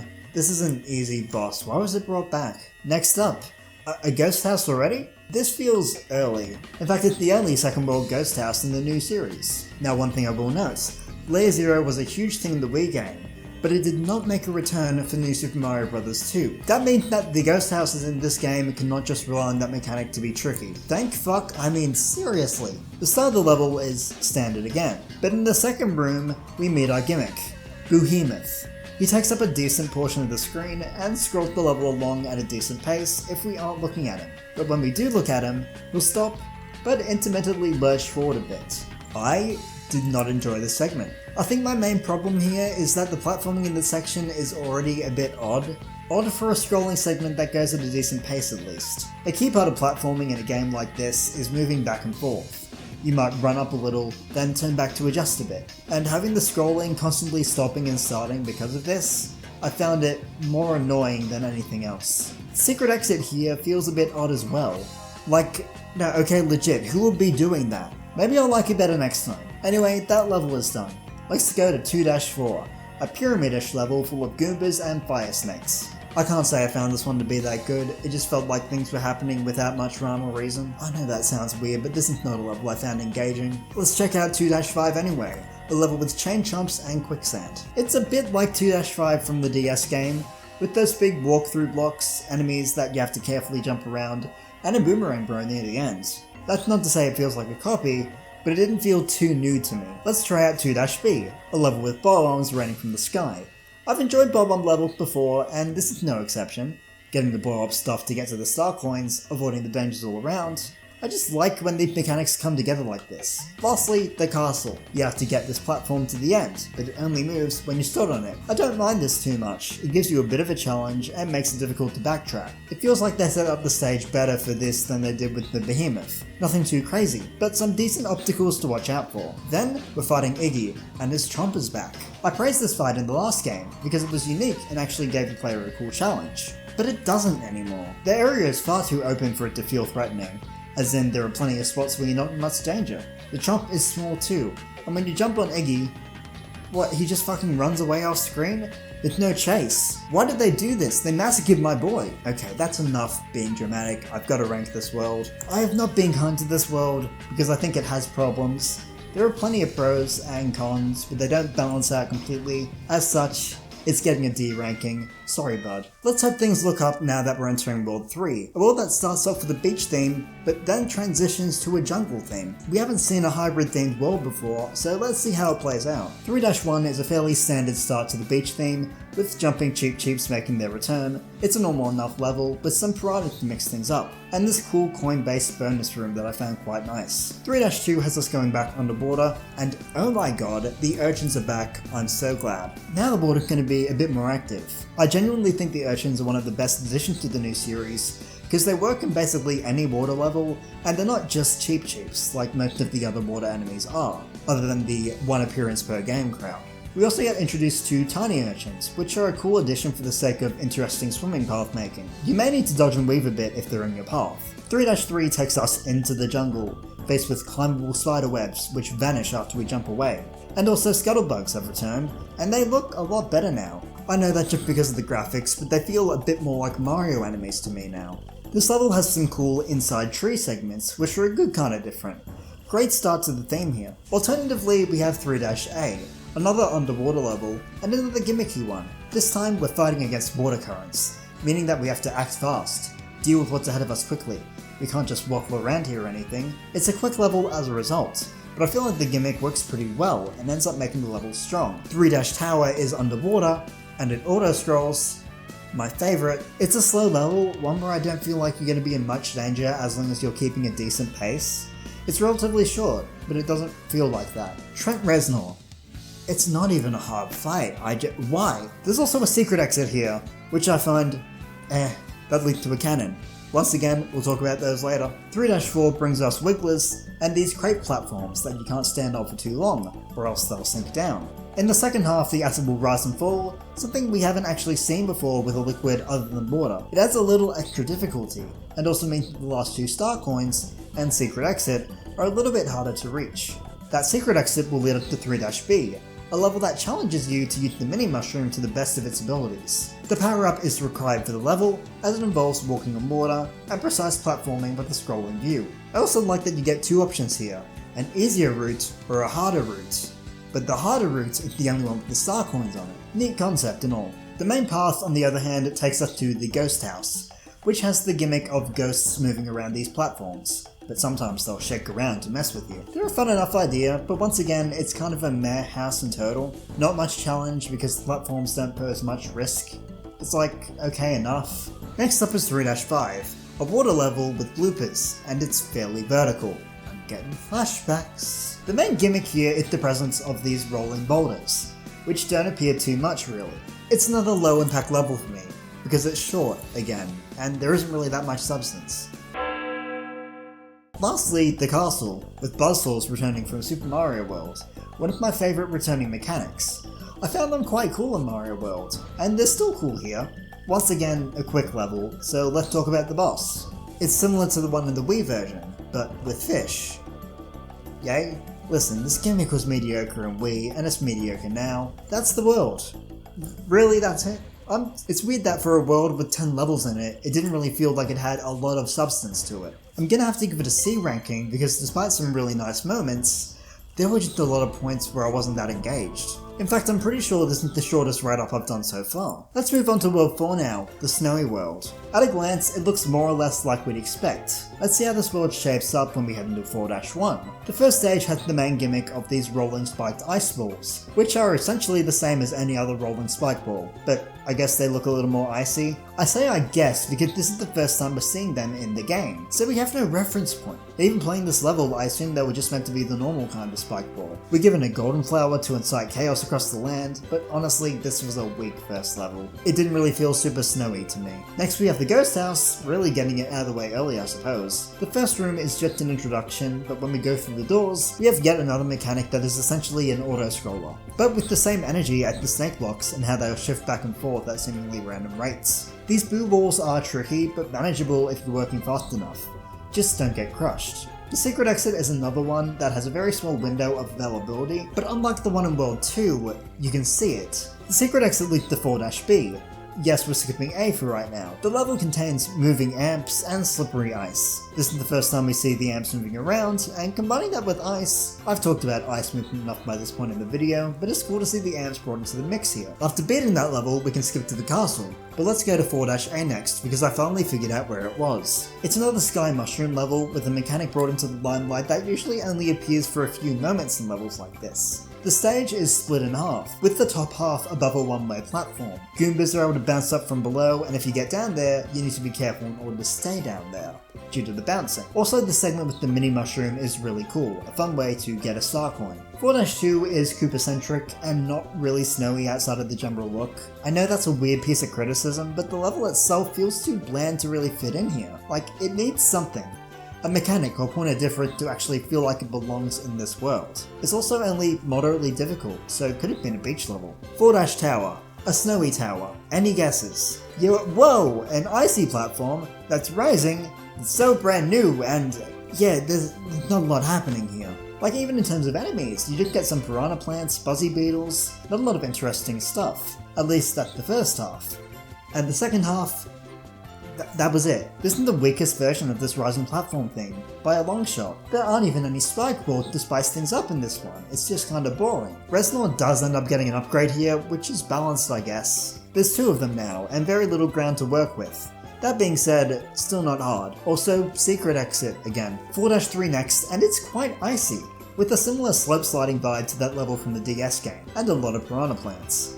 That's about it. The level is monotonous for the most part, other than the staggered climb up, but it's neat.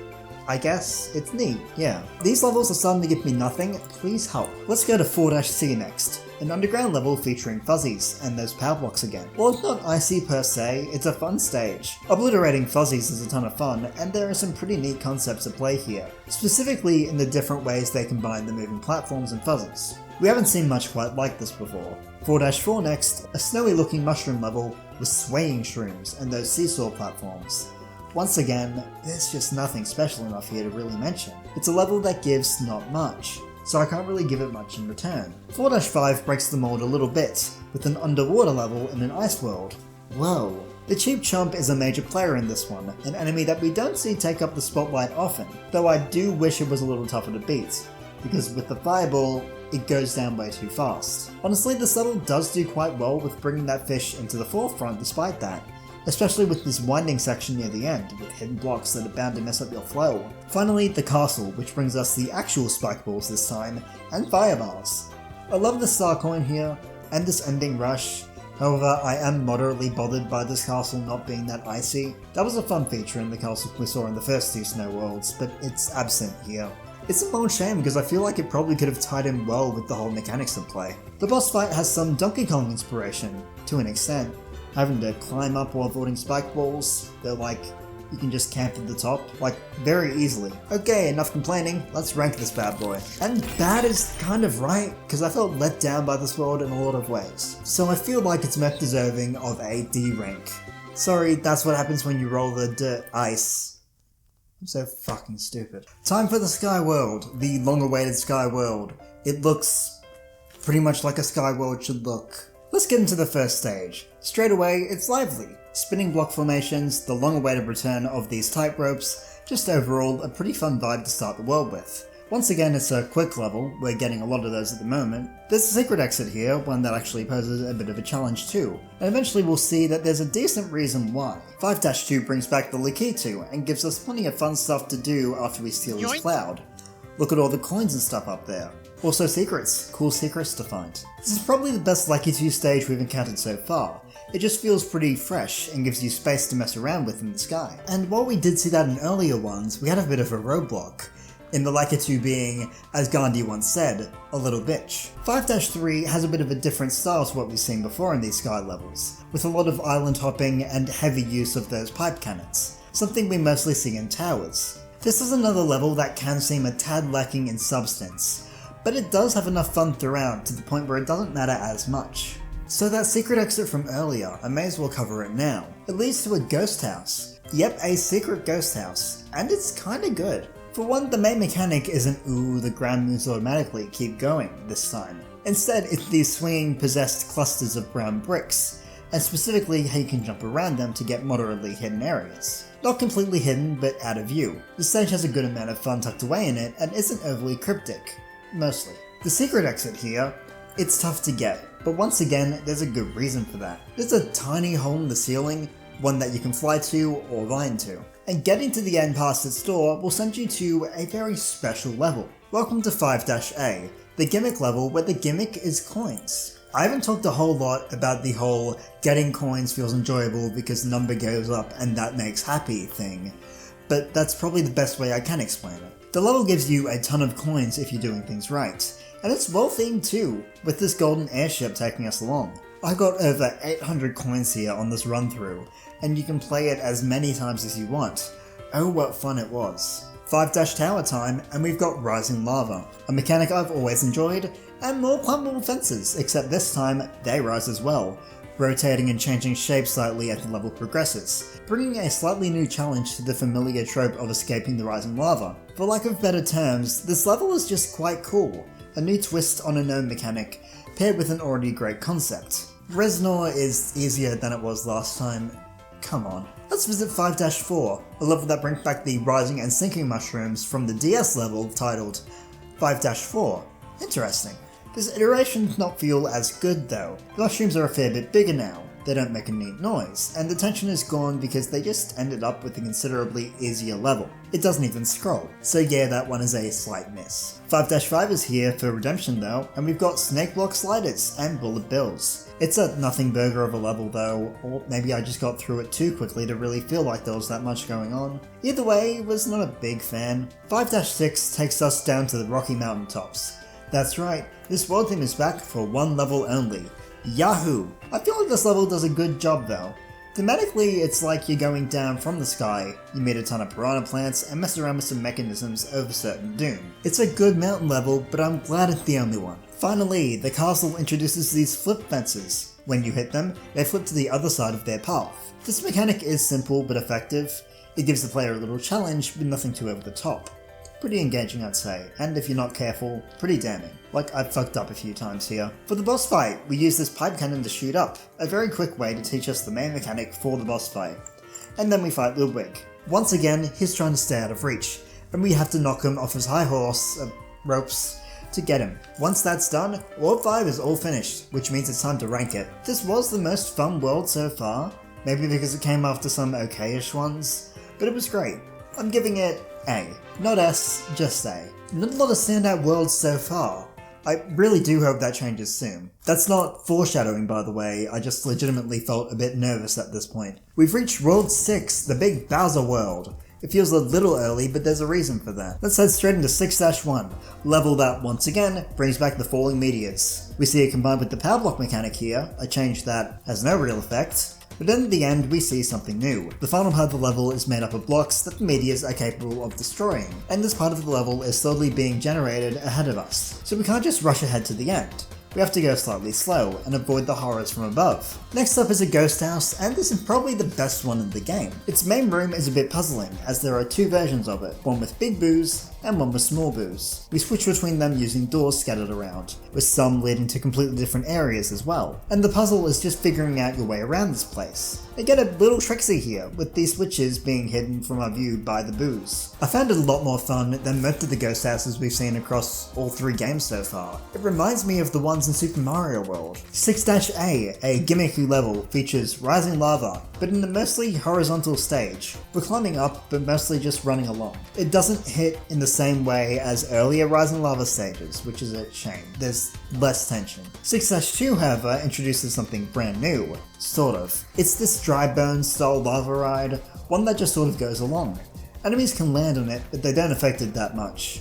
It looks flashy, yes, but honestly, it felt like this was just missing something. A point of difficulty that you'd see in other ride-along levels. Even Super Mario World had these skull platforms that were quite small. The struggle there came from trying to stay on the platform. 6-3 is up next, and we've got those size-shifting mushrooms back again in an oddly placed level. This is another instance of they probably could have changed the theme of this level and had it fit better, because really, other than the star coin, I don't see a lot here. Then we have 6-B, a level using these platforms that switch direction every time we jump on them. As an actual stage, this one reminded me of the forest secret area from Super Mario World. Primarily diagonal movement and plenty of things you may only find on a replay, because the level is quite vast. Next is 6-Tower with a fine mechanic, flames that you can momentarily disable. I'm a little surprised that we only see it here though.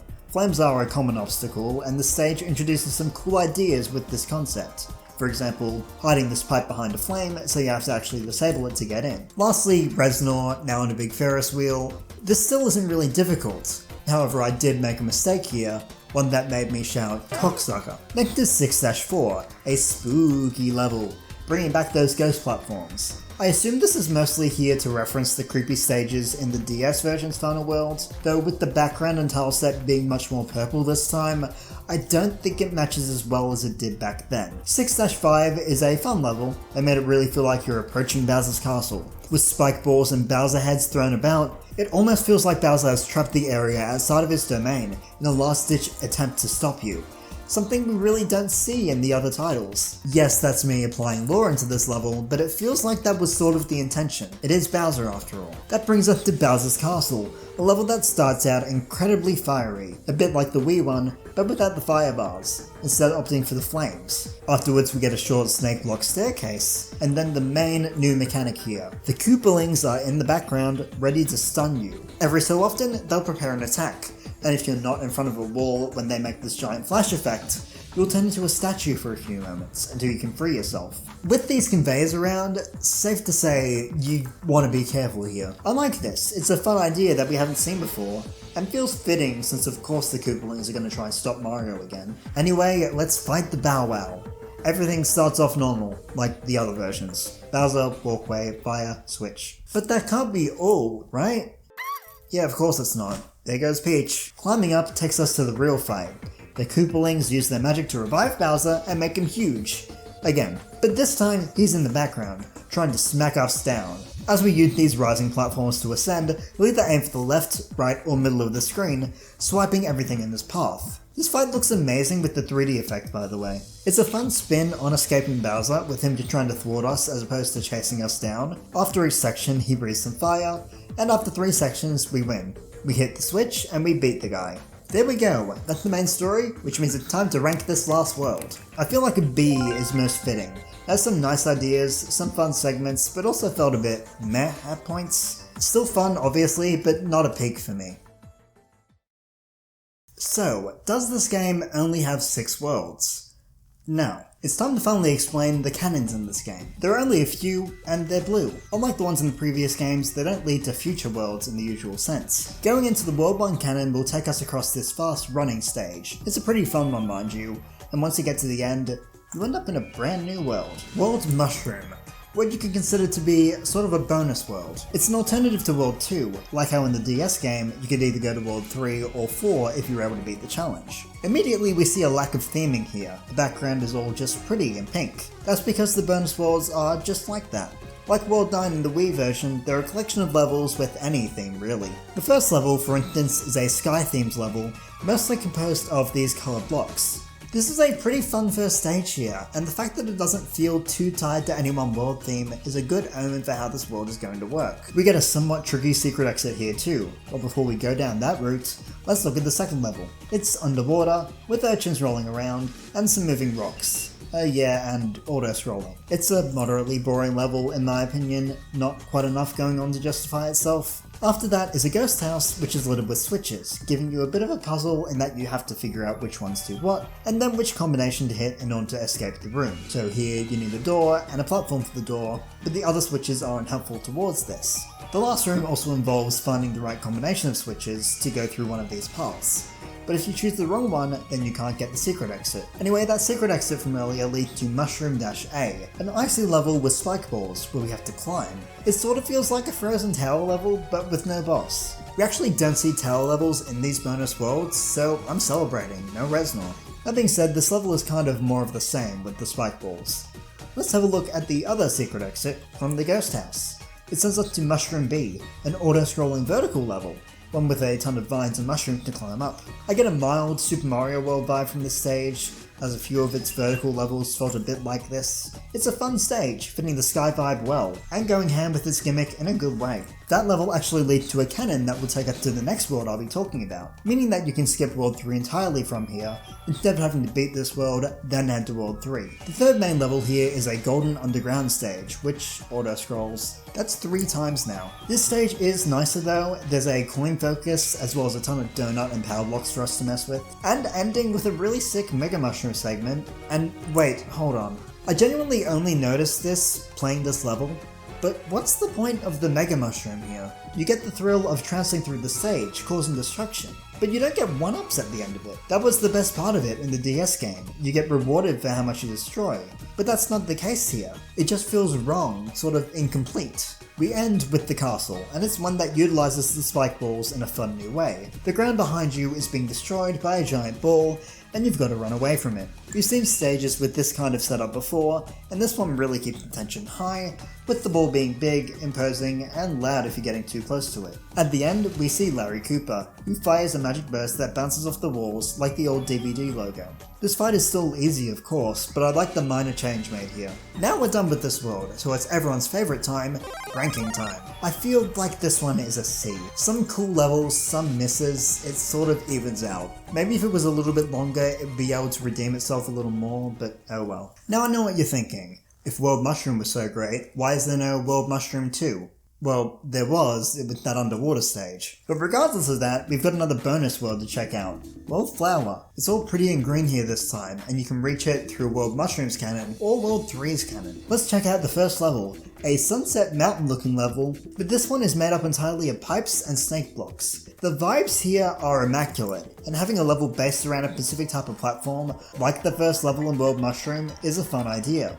This is a great start to the world, and also there's a secret exit here that can be easy to miss, but it's set up in a way that you can figure it out if you have an eagle eye. Really, I'm just glad it's not going through one of the million pipes. That takes us to Flower-A, an underground ice level with moving platforms, sort of like we saw in the Wii version, but these ones are shaped. I love things that are shaped. I don't know what I meant by that, but anyway, first few star coins are pretty sick, and then this second section is pretty alright, so much so that I was not bothered by the auto-scrolling at all. Gimmick level, but a good one. This one will actually take us to another cannon, which goes directly to World 6. Speedrunners, take notes. Next we have the Ghost House, one that has us climbing up spiderwebs, with a nice bit of coinage, and when we get to the top, we get a star, and the level vanishes beneath us. This falling section is cool as hell, and when we reach the bottom, there's water, and as we swim along, Behemoth is back. Oh god. I'm joking a little bit, because I actually like this mechanic a fair bit more here. Weirdly, combining it with swimming made it feel a bit less stop-started, possibly because swimming is slower than walking around, and you don't need to backtrack as much. The level feels a bit more suited towards this mechanic. The secret exit here isn't too hard to spot, but it can be easy to miss. It's there, by the way. All in all, it was a quick but neat ghost house. We can now access Flower-B, a level with Lakitus, bouncy mushrooms, and these spinny things. I struggled a bit with this pipe, shut up, but other than that, it's not a hard stage. A tiny bit bland though. That would take us straight to the castle, but we have more levels. Flower-2 combines the bitch fish and the jungle theming. That's right, it's a fish out of water. This is fun, because usually we can go sort of under the fish if we try. But here that's not an option. It can be tricky if you aren't careful, but this was another one that I found to be a nice gimmick and a fun enough challenge. Flower-3 takes us back to the sky with a ton of slopes, bouncy mushrooms, and enemies to plow through with ease. It almost feels like a gimmick stage in some ways, just because the main mechanic is quite prevalent, but then halfway through we get a mini mushroom, and it becomes a different sort of challenge, one that's also quite nice. Also, this is such a cool ending segment, with all these pipe cannons shooting up to where the exit is. Lastly, there's the castle, with these industrial looking grey mushrooms, and enemy spawning pipes. We get bob-on fun here, and enemies bouncing up into our ways as we progress. Pair that with conveyors and a pretty cool P-switch leading into a bonus area, and this is a cool castle. Right near the end we encounter these reversible conveyors and balls. Ah, it's Lemmy time. The boss fight is like his Tower 1 and Wii, but now he's on a conveyor belt. You have to be careful here, and I think you can bounce up to the ceiling to hit that switch and make it easier to get him. However, I didn't need to do that, so get fucked, poor boy. Beating this world would bring us to World 5, but it brought this video to the ranking section. Great segue. Now this may be sort of an odd take, but every level here felt really strong to me, except B. And so many of them stand out in terms of the theme they have. So I'm giving it S. Yes, I'm giving the mid-game bonus world an S rank, and I'm not taking feedback on that. Finally, we have World Star, a world that gets unlocked once you beat Bowser, like World 9 in the Wii game. There's one key difference though. Instead of the levels being unlocked by collecting all the star coins in each world, the levels are all in a single path. A path which is unlocked by paying 90 star coins. I had more than enough by this point in the game, and I imagine it'd be relatively uncommon for people to not, if they've been exploring a fair bit. Our first level takes place at night in a brick block filled world, with mechanisms controlled by switches and cool spinning segments. Also, star coins are called moon coins here, probably to avoid the risk of getting locked out of things. The first level is neat, but gimmicky. The second level makes heavy use of these path-following platforms in a sky location, but there isn't a ton of substance here. Like I just glowed. I sailed through it with ease. The third level is a bit more unique though. It combines the beach theme with the ghostly theme and adds swamps. If you go into the water below, you'll be pushed back, so try and stay on these platforms. This level ends up being quite short, but it uses its ideas well enough, and it stands out. The fourth stage though, this one is really unique. It's an auto-scroller, one that mostly goes up, with the bitch fish. A mini mushroom is provided, which makes things more fun, and gives room for creative platforming. If you make it to the end with the mini mushroom, you get to access the second moon coin, which is a fair challenge. It's a unique level that I feel does its ideas quite well, and ended up being fairly memorable for it. I say that because I remembered this level. The 5th level is sky high with pulley platforms and the key to. Once again, this is a level of low substance, and it just feels like it's missing a few things to really belong this late in the game. You know, maybe add in a new mechanic or two, or combine some existing ones in cool ways. Something to make this not feel like a very standard stage. The 6th level stands out a bit more, being castle-ish and bringing us underwater. For an auto-scroller filled with bone fins, I feel like this level does a good job of being a late game stage. The bone fins can be tough to deal with, it's fairly unique, and it's more well designed than I feel a lot of auto-scrollers are. Something about it just clicked for me. We're nearing the end now, and our 7th level is kind of like that one bonus level in Wii, where it's a very standard lava level, one that probably could have fit well in World 6. Nothing here is that special, other than the red coin segment being unique. It's a shame too, they could have done some cool shit here I'm sure. Lastly, the castle, and the return of the Koopaling clown car. Now this is a tough stage. The timing can be very tight at times, with only barely enough time for you to move between the walls and save yourself. It's a worthwhile challenge though, especially in the second half where you're dealing with snake blocks as well. You have to keep up, but also be behind the walls at the right moment. Timing this takes some skill, and maybe a little luck. Sometimes you might not be behind walls at the right time, but if you put yourself in a good spot, you can recover from that. It's a level that really tests your skills, which is perfect for the end of the game. We haven't quite had that before in this series, as Wii didn't have a clear endpoint, and the DS game ended at the last castle. At the end, we fight Dry Bowser, like in the DS version.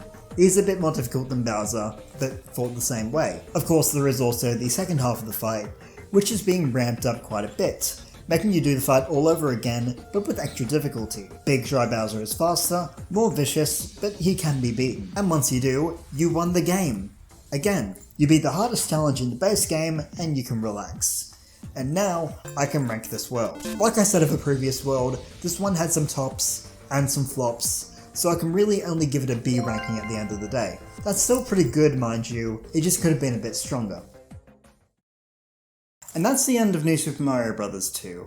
Admittedly, the worlds did have a bit of a lower ranking than the other games on average, but a lot of that just comes from this game's levels not really bringing a whole lot of new stuff to the table. Admittedly, that's not really a surprise considering it's the third game in the series, at least with the knowledge that this is a series that derives from itself quite a lot. That is a bit of an issue that isn't as common with other franchises like this. Like some games will inherit stuff from their predecessors, but you're not really expecting the future games to be having all the same themes and art style and everything as previous games. All of that said, it still was quite a fun game. The coin gimmick really livened things up, and a lot of the gimmick levels really stood out as great. And now we move on to the final game, New Super Mario Bros. U, for the Wii U. It was a launch title for the system, which makes sense. The series was quite popular at the time, and bringing fans over to the new console was a great decision.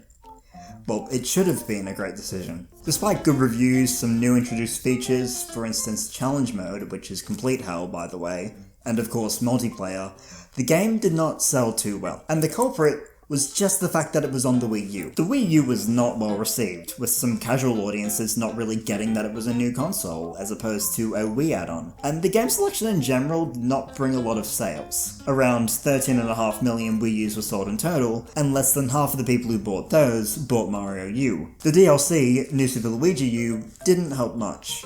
Which is unfortunate because that game is really fucking good, like it brings in a whole new spin on the gameplay of the series. But then the game and its DLC were revamped for the Nintendo Switch, where they got a lot more sales.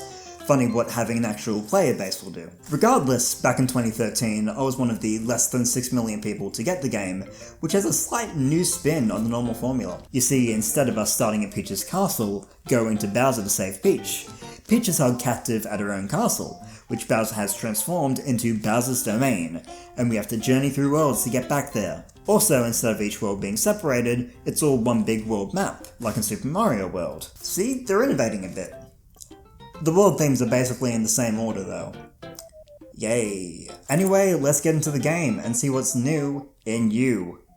But not U, like the letter, like in Mario. World 1, I love that number. We're in a grassland area once again, though this one looks a bit different. We're far from Peach's castle after all. Let's begin our journey in Acorn Plains 1.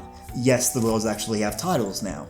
And we get to see our new power-up, the Super Acorn, which turns Mario into a flying squirrel. This is a pretty interesting one, as it allows us to glide at fairly decent speeds and lurch up into the air at one point during our flight. It's sort of like the propeller, but with a different spin. The first level, like usual, is a bit of a playground for the power-up, letting us experiment with it a bit to get the star coins. Also, Layer 0 is back.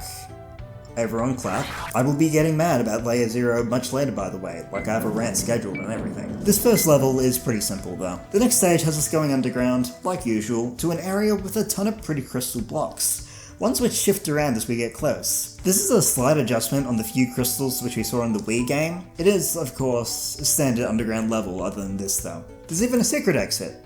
Guess where it is? That's right, up. And then a bit more up. The secret exit leads to a level. So yeah, because the world map is actually connected this time, instead of cannons, they have decided that some secret exits would lead to levels, and then in turn lead to later worlds. This secret level is based in the ocean, which means we're going underwater, with... oh no. The level stays pretty horizontal at least, so it could be worse. These pipes really push you around quite a lot, which is where most of the difficulty comes from here, and the bloopers aren't too bad. That would take us all the way to World 5, but we still have World 1 to finish off. Next up is the tower. Yep, already. This one mostly makes use of these spinning cogs, given a slight redesign from Mario Wii. Now, this level also uses a fair bit of the Layer 0, but at the very least we know how to look out for it because of the tile set. Getting to the top will take us to the boss, Boom Boom. He's back from SMB3, and Super Mario 3D Land. Yeah, so Nintendo really liked Boom Boom around this point in time, I guess. I don't see the appeal, at least in 2D, because he's just sort of there without much fight back. I probably would have preferred the Koopalings in the towers, to be honest, at least things switch up a fair bit there. 1-3 takes us to Yoshi Hill. Guess who we find here?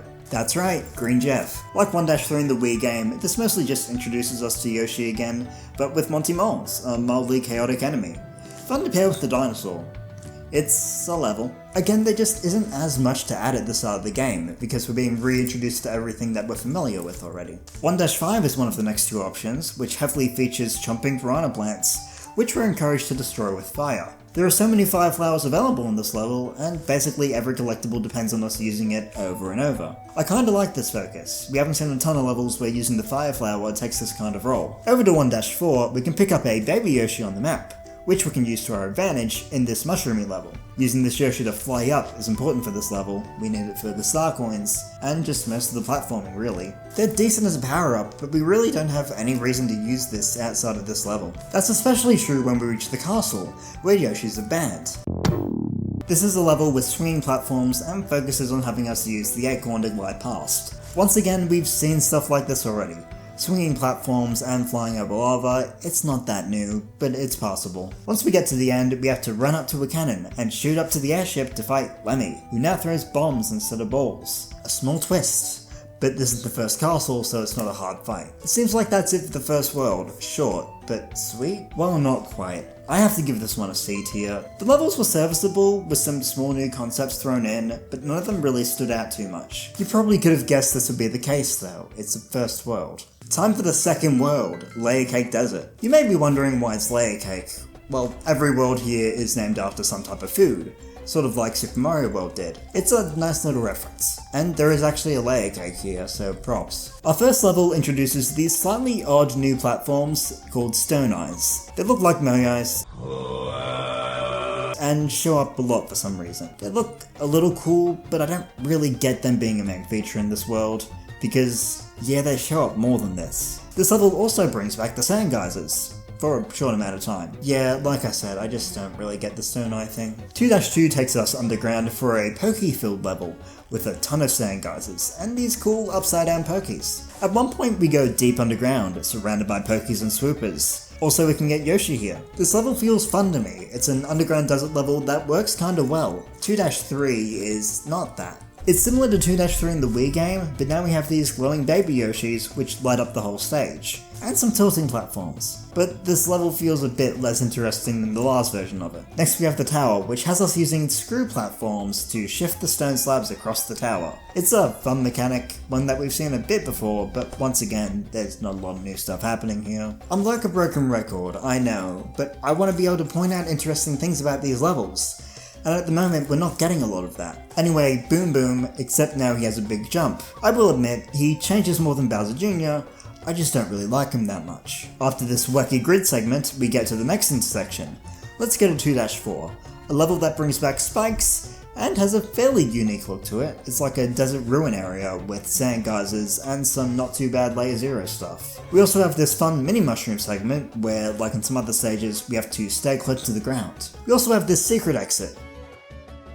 I don't like it, but it's there. I don't love it when the secret exit is just go to this non-obvious point, especially in this game where there aren't really any visual clues to whether a level will have a secret exit or not. In previous games, you could see signs with inactive spots on the world map, meaning that some levels would be suspicious. But we don't have that here. In fact, even back in Super Mario World, there was a way to generally tell which levels would have a secret exit, because the level would be red instead of yellow. 2-5 is our other option, a sandy sky level with the other kind of spikes and moving platforms. It's a very jumpy level, but I mean, what do we have here? It's not that unique, I feel. That secret exit from earlier takes us to an icy level, with piranha plants that will melt these small ice platforms, dropping huge ice cubes. I will say, I feel like this level is quite well designed, in that the ice will almost always drop right as you see it. You have to react fast, especially when it comes to star coins, because everything is incredibly tight when it comes to how these enemies act. You have to be careful and copy-paste the thing you said about icy platforms here. Wait, beating this stage will take you over to World 5. Oh, that's twice in a row leading to the same place. Back to the desert, we have 2-6, with Lakitu, but a new kind of Lakitu. He drops seedling things, which become chomping piranha plants. We have rolling hills and some difficult situations, especially when the Lakitu is throwing new enemies down towards you. It's a new twist on this kind of level, but it feels maybe a little early in the game for something that has this strong of an effect. Lastly, the castle, featuring shifting slabs of stone, ones in the lava this time. They act about the same as any other stone slab that moves. We know this mechanic very well by now. And this level only does a small thing differently with this dangerous star coin. On to the boss, Morton, who has a new trick up his sleeve. Big Pokey. This is fun, a bit more unique than just magic bursts, though the segments are pretty easy to avoid. You just jump. Nevertheless, it's a neat fight. And now we're off to the next world. But what about this world? How did it feel? I was not wowed. A lot of the levels did not feel that engaging, or were a downgrade from what was seen before. It's a D rank. I expected better things. Following that mediocre showing, we have a split path. We can go down to World 3 or up to World 4. I think this is a fair choice, because these are the beach and snow worlds of the game, and I feel like elements of these themes can be pretty hit or miss. A lot of people dislike water levels, and ice physics don't exactly have the greatest spot in the court of public opinion, so letting the player choose between those makes some sense at least. Of course, we're doing both anyway, so let's start with the beach world. Sparkling waters. Appearance-wise, it's a little less beach-like than previous maps were, but considering the fact that the whole game is on a single world map, I feel like they did a good job of making this area feel like it fits the whole area. Let's go into the first level, which introduces a new spin on an older mechanic. Water spouts. Like the sand spires, they show up as platforms and disappear after a short while, but now they're water. We also get Hackett Crabs, my beloved, returning. This is a fine level, just giving you a bunch of opportunities to get used to these features again, but I can't say there's a lot of substance immediately. Next up, the first underwater level of the world, bringing us cheap sheeps and bloopers, yes, again, and a lot of pipes. This level does have a lot of coins though, so that's neat. I almost thought this was the 3DS game for a moment. I do have to commend the last star coin though. I like the slight challenge of getting a star and getting down here with it. In theory, you can just bring a fire flower or something, but it's more fun with the star. Next we have the tower, which is underwater, obviously, and with spike pillars going sideways again. I was ready to get annoyed by this one, but it's only underwater for the first fifth of the level, so it's fine. This isn't anything too new for spike pillars and towers, other than the music blocks, which are neat. Boom Boom jumps high. Make a new boss, Nintendo, no one would be mad. Next we go to the Haunted Shipwreck, the world's ghost house. I like the thematic nature of this level, the first ghost house in the series to feel like it matches the world that it's in. Also, of course, there's a slight reference to Super Mario World in this, that game also having a sunken ship, though it wasn't exactly treated like a ghost house. It does about what you'd expect from a water-filled ghost house, with a secret exit in this Layer 0 area, and it could be worse. It's basically just a matter of finding this opening. I don't mind the use of it. That secret exit leads to a really fun level. We're going up a beanstalk, one that generates as the level scrolls up, and slowly decays as well. Not only is this level unique and fun, but holy shit, This level takes advantage of the world map so well. After completing the level, the stalk from the level grows and begins the path leading over to World 6. The level represents the change on the world map. You have a level where you climb up, which results in you climbing up on the map. That is so fucking cool, and I wish it had been done more before. Older world maps were not super inventive, but this is a sign that they thought of a cool level and wanted to integrate it with the setting of the game. Sure, other world maps were self-contained, but this shows me that they thought of a cool level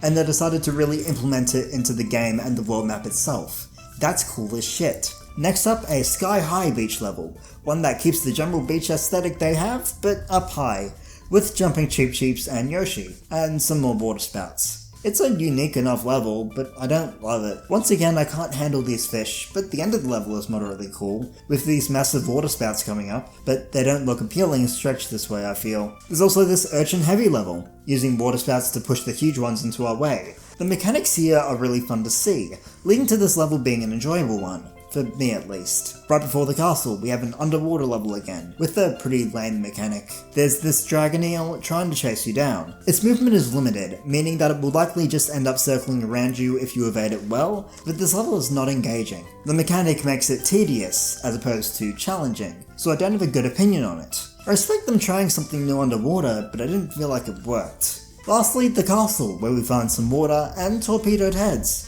We haven't seen torpedoed heads in the 2D games since Super Mario World, where they were in a single level, so it's neat to see them return. They can be tough enemies to handle, especially with a barrage of launchers around.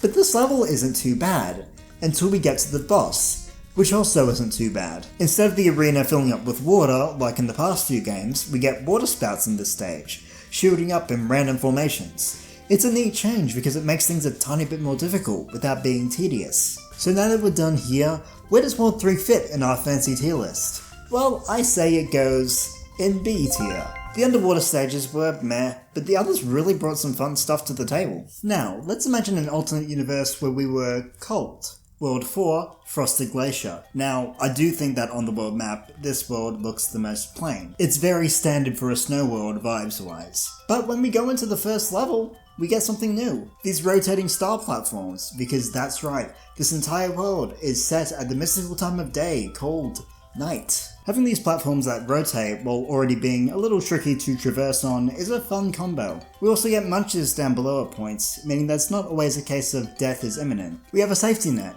A deadly one. The second level brings back Cooligans and lets us pick up a Bubble Yoshi. Yoshis that blow bubbles, a la the Bubble Flower in the new Mario Wonder, I assume. The game still hasn't come out for me yet. The level is nothing special though, it's just a level with a lot of Cooligans, not much else to really say about it. Next up is the tower, which starts by reminding us about icicles, with the giant platform launch returning as well, and the small damaging ones still damaging us. It's pretty neat to see something new and fuck! They had me in the first half, but it's the fucking rising platform again.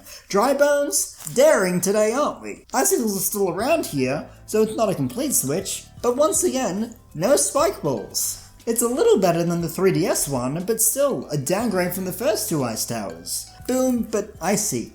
The next level brings back the spiked Goomba things from World 9 of the Wii game, but this time the floor is not vanishing beneath us. A nice change. Also, Yoshi is back, we love that Jeff guy. There are some fun ideas with this mechanic in a normal level now, with a normal amount of fire piranhas around, and the classic weak rolling hill ending, but the level is neat aside from that. Next we have a level with bullet bills all around, and the pulley platforms. I don't think this level is super engaging though, we've seen bullet bills around ice before, and nothing too new is done in this iteration. Another level we can try is this underground stage. The underground ice theme has gotten a massive upgrade in this game. It looks vibrant, cool, sleek. I have no complaints over this new look, and this level is quite nice, with a bunch of bouncy platforms and more icicles. It's also a level that at times rewards being fast, which is great for someone like me with the heart of a speedrunner and the skills of an expired yogurt. Then we have the Ghost House, which has the mechanic of the level shifting around in a cycle. It's a serviceable mechanic, but it does mean you could easily end up having to wait around quite a lot, you know, if things happen at the wrong moment. I do really like the end of the level though, where you have to jump up to raise this climb bridge after hitting a P-switch, and if you jump just enough, you'll reach a secret room. Once again, you have to be fast. I love that shit. That secret room leads to a secret exit, and another level, Flipperous Lake. I don't think this level is functionally bad. It introduces two new mechanics which have a decent amount of synergy. those being the flipperists, snowball throwing enemies that are a bit extra, and these floating platforms that will quickly sink when anything is on them. That being said, I don't enjoy this level. I find it fairly annoying to get through, especially since there's no midway flag here, and this platform that is essentially one way near the end. I respect it in part, it's just not for me. Lastly, we get the castle. It features these platforms that rotate between either side of the pole-like platforms, but much more important than that, flimps. They're back from Mario World. Despite the fact that their movement feels a bit mechanical here, I like that they're back. They're a neat obstacle, and a fun twist on the thwomp that works well in 2D. It only works in 2D, but still. I just wish their movement looked more natural. This is a nice castle, and it leads up to a boss fight against Wendy. She finally graduated from being part of the Beach Worlds. Congrats. Her fight is nothing too special. In fact, I defeated her here before she even got a chance to show why her battle is unique. The rings that she shoots bounce around like normal,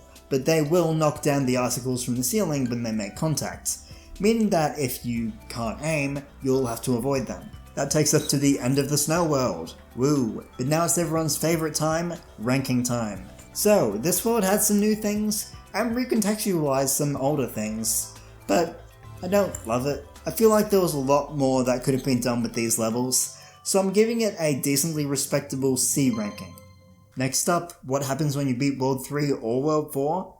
Well, you head over to World 5. So World 5 actually starts right at the intersection of Worlds 3 and 4, where you're met with an airship. This was probably the best place to have an airship level, since it can't really be skipped by going through a default intersection, and putting it in World 2 would have been a bit early based on how these games do things. This airship is pretty nice, lots of cannons to be found, and it auto-scrolls at a decent speed. The second section takes us to a flooded area, with homing torpedoed heads. These are odd enemies, but fun to mess around with. And mess around with them you should, because right at the end, we fight Bowser Jr., and damage him by getting the torpedoes to ram into him. I really like this boss. It's simple but different and effective. Anyway, now let's really get into the world. Going into the first level, we see a throwback to one of the only things from Super Mario Bros. 3 that hadn't really seen a return yet in the series. I'm referring to World 4 of that game, Giant Land. Giant Land was a world that introduced a lot of larger than average enemies and blocks, which make Mario feel a little more powerless. It's a good concept, but as a world theme, it was a little weak. We've seen the essence of that idea in the 3D games quite a lot, but here, we see the exact thing back for one level, with giant Goombas, Koopas, and Piranha Plants, along with huge blocks. We get to kick around giant shells, bounce off of huge Goombas, and really it's just fun to experience a level that is so much different to what we're used to. In addition, this level ending, if you get a star, it's some of the coolest shit. After this we see a split path where we can go to this rolling bridge level, which is really fun. These bridges have appeared a little bit before, but they weren't really a focus. Here we see them shine, with a lot of nice little moments of running across them, seeing other small bridge mechanics, avoiding the acid below. It's a solid level, with a cheeky secret exit down here, one which leads us close to the end of the world path. The other level takes place in a gloomy part of the jungle, filled with brambles. They're back. This level makes heavy use of blocks appearing out of nowhere, meaning that the brambles only move when you get close to them. They were utilised a lot better here than in the Wii game, I feel, showing that it was worth bringing them back for another level themed around them. The tower is next, and it has us going along the snake block path. Once again, most things that can hurt us are huge. The snake blocks, like usual, are tricky, but it's a milder trickiness here, which makes sense because you can't physically maneuver around these ones in the same way that you can the others. This is a really fun tower, it's unique, it explores a mechanic that I love, it gives you a good challenge. No complaints. Okay, maybe half a complaint. Boom Boom is here again. He's bigger this time, which affects his size, so nothing new here, just a bigger guy. Afterwards we go down into a gloomy area. Yep, this world has a sub-area. Let's start with the ghost house. It's another in the figure out which door is the right one to get the secret style. I like that each door does have something different behind it, instead of it being wrong door always means go back to start. We have options to get to the end. There's a secret exit as well, which we can reach from the beginning of the level, with a well telegraphed layer 0 area. This is a pretty solid ghost house. The secret exit leads us up and out, and over to another auto-scrolling level, with Power Beetles. I remembered this level and was ready to complain about it due to it being a very clear repeat of what was done in the Wii version. However, it's not a bad level. The Power Beetles, being enemies that primarily rise and fall, feel much more at home in a level that focuses on verticality. Secondly, the Acorn suit is a power-up that feels more versatile for this stage than the Repeller did in the last version. This level is also not too long, but with a healthy amount of challenge. It adds in the King Bills, which we briefly saw in Wii, which means we more so have to use the Beetles to help us, instead of just getting across them. I also love the final star coin here, and once again, this is a secret level where it feels like the level itself matches what happens on the map. This level is baller.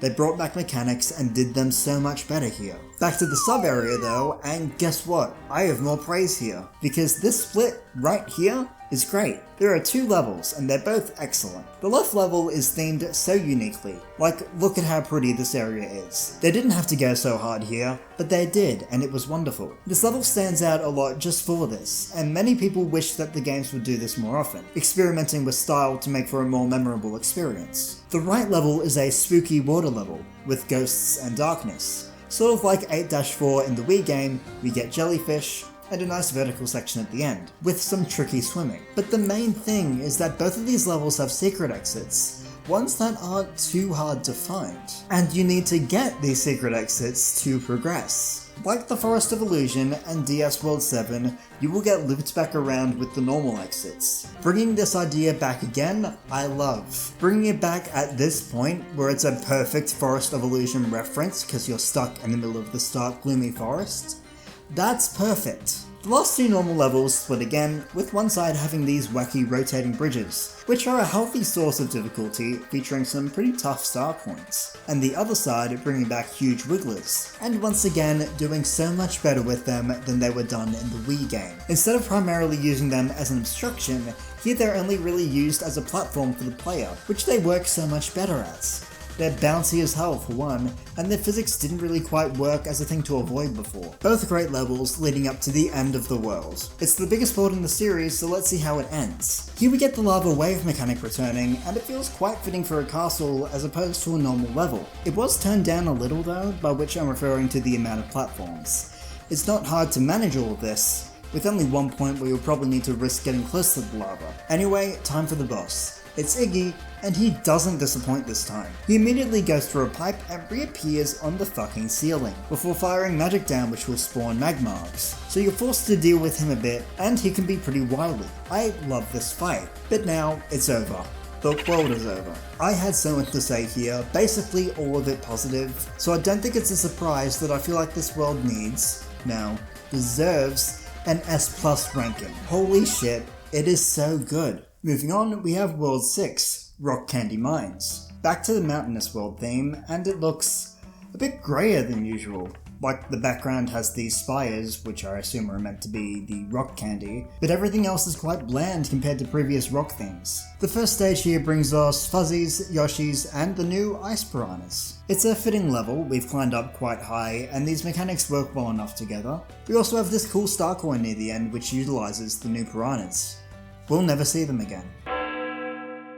Now, the world map here has these switches, which, unlike in Wii World 3, don't affect the levels, and just affect how we move on the world map. I will soon get into why I don't like these. 6-2 is a Porcupuffer level, like 6-5 from Wii, but with a bigger focus on being under the water, meaning we see less stuff that relies on the Porcupuffer. Also, the world map doesn't match this level being here at all, which was the one thing I could give the Wii version for having a level like this. It feels like this level just exists because there was one like it already. After that we see the tower, and this one is kind of good. It focuses on these rolling spikes, but we're given a mini mushroom, one that we should keep. I enjoy this level of challenge and having to avoid the obstacles. Having the mini mushroom before the boss door means that we can reach the secret exit, which leads to a spine coaster. I wonder what that level's gonna be. Doing the level normally leads to Boom Boom, but with wings. This is just another Super Mario Bros. 3 reference. He had wings eventually there, he gets them here.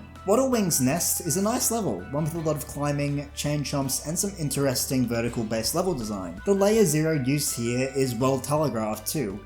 It's the type of stuff that I enjoy seeing in a mountain level in these games. It feels right. Another option takes us down to a dark cave. It's another vertical based level, but this time with glowing blocks acting as the main attraction. Visibility is reduced, but we get a fun challenge from that. Later on there are some bob-ombs, which I only mention because the level ending is really cool with this. Throughout the level they're coming out from pipes, and right at the end, we see bombs falling down into a red pipe. That's where they come from, I guess. It's a neat thing they did. Next up, 6-5. It's normal enough, bringing back the walking piranhas, swinging chains, and tilting rock platforms. It's an inoffensive level. This is my least favourite level in the entire fucking series. Let me go into why, because holy shit, there is so much to say here. For starters, inoffensive can easily be replaced with the word plain. This level does not have very much in terms of engaging platforming. This beginning is basically a nothing burger. Then let's talk about the piranhas. I don't think they belong up here. They don't fit with the world's aesthetic at all. An argument can be made that the piranha plants in general fit the world, but the walking kind much better fit the mutation aspect in the jungle levels, not high up with rocks and shit. I think the layer 0 uses in this level are really bad. One leads to a star coin in a way that at least makes it clear that they intend for you to find it by accident, but the next two are really dumb to me. One is a hidden cavern near a star coin. This star coin requires a super acorn to get to it, so of course this block gives you an ice flower. That does not fit for this level at all. The other gives you a few coins. Especially in a tile set that is essentially made to make layer 0 searching as hard as possible, it feels really stupid to reward diligent players with worthless prizes. The second star coin is hidden in the sky. Now, I don't know why anyone would think I need to go up there and warp up, especially after being primed by all the layer 0 shit. Also, this area is weird. It knows you have the acorn because you got up here in the first place, but then the star coin is to the left, but the P-switch coin thing is mostly to the right. I later found out that there are actually several entrances to this area, none of which is holographed at all, and one being at the start of the whole level. I can't be alone in thinking that that's a really weird choice. Also, there's a fucking tiling area here, I don't know why, but then the icing on the cake is the secret exit. Here it is. Are you fucking kidding me?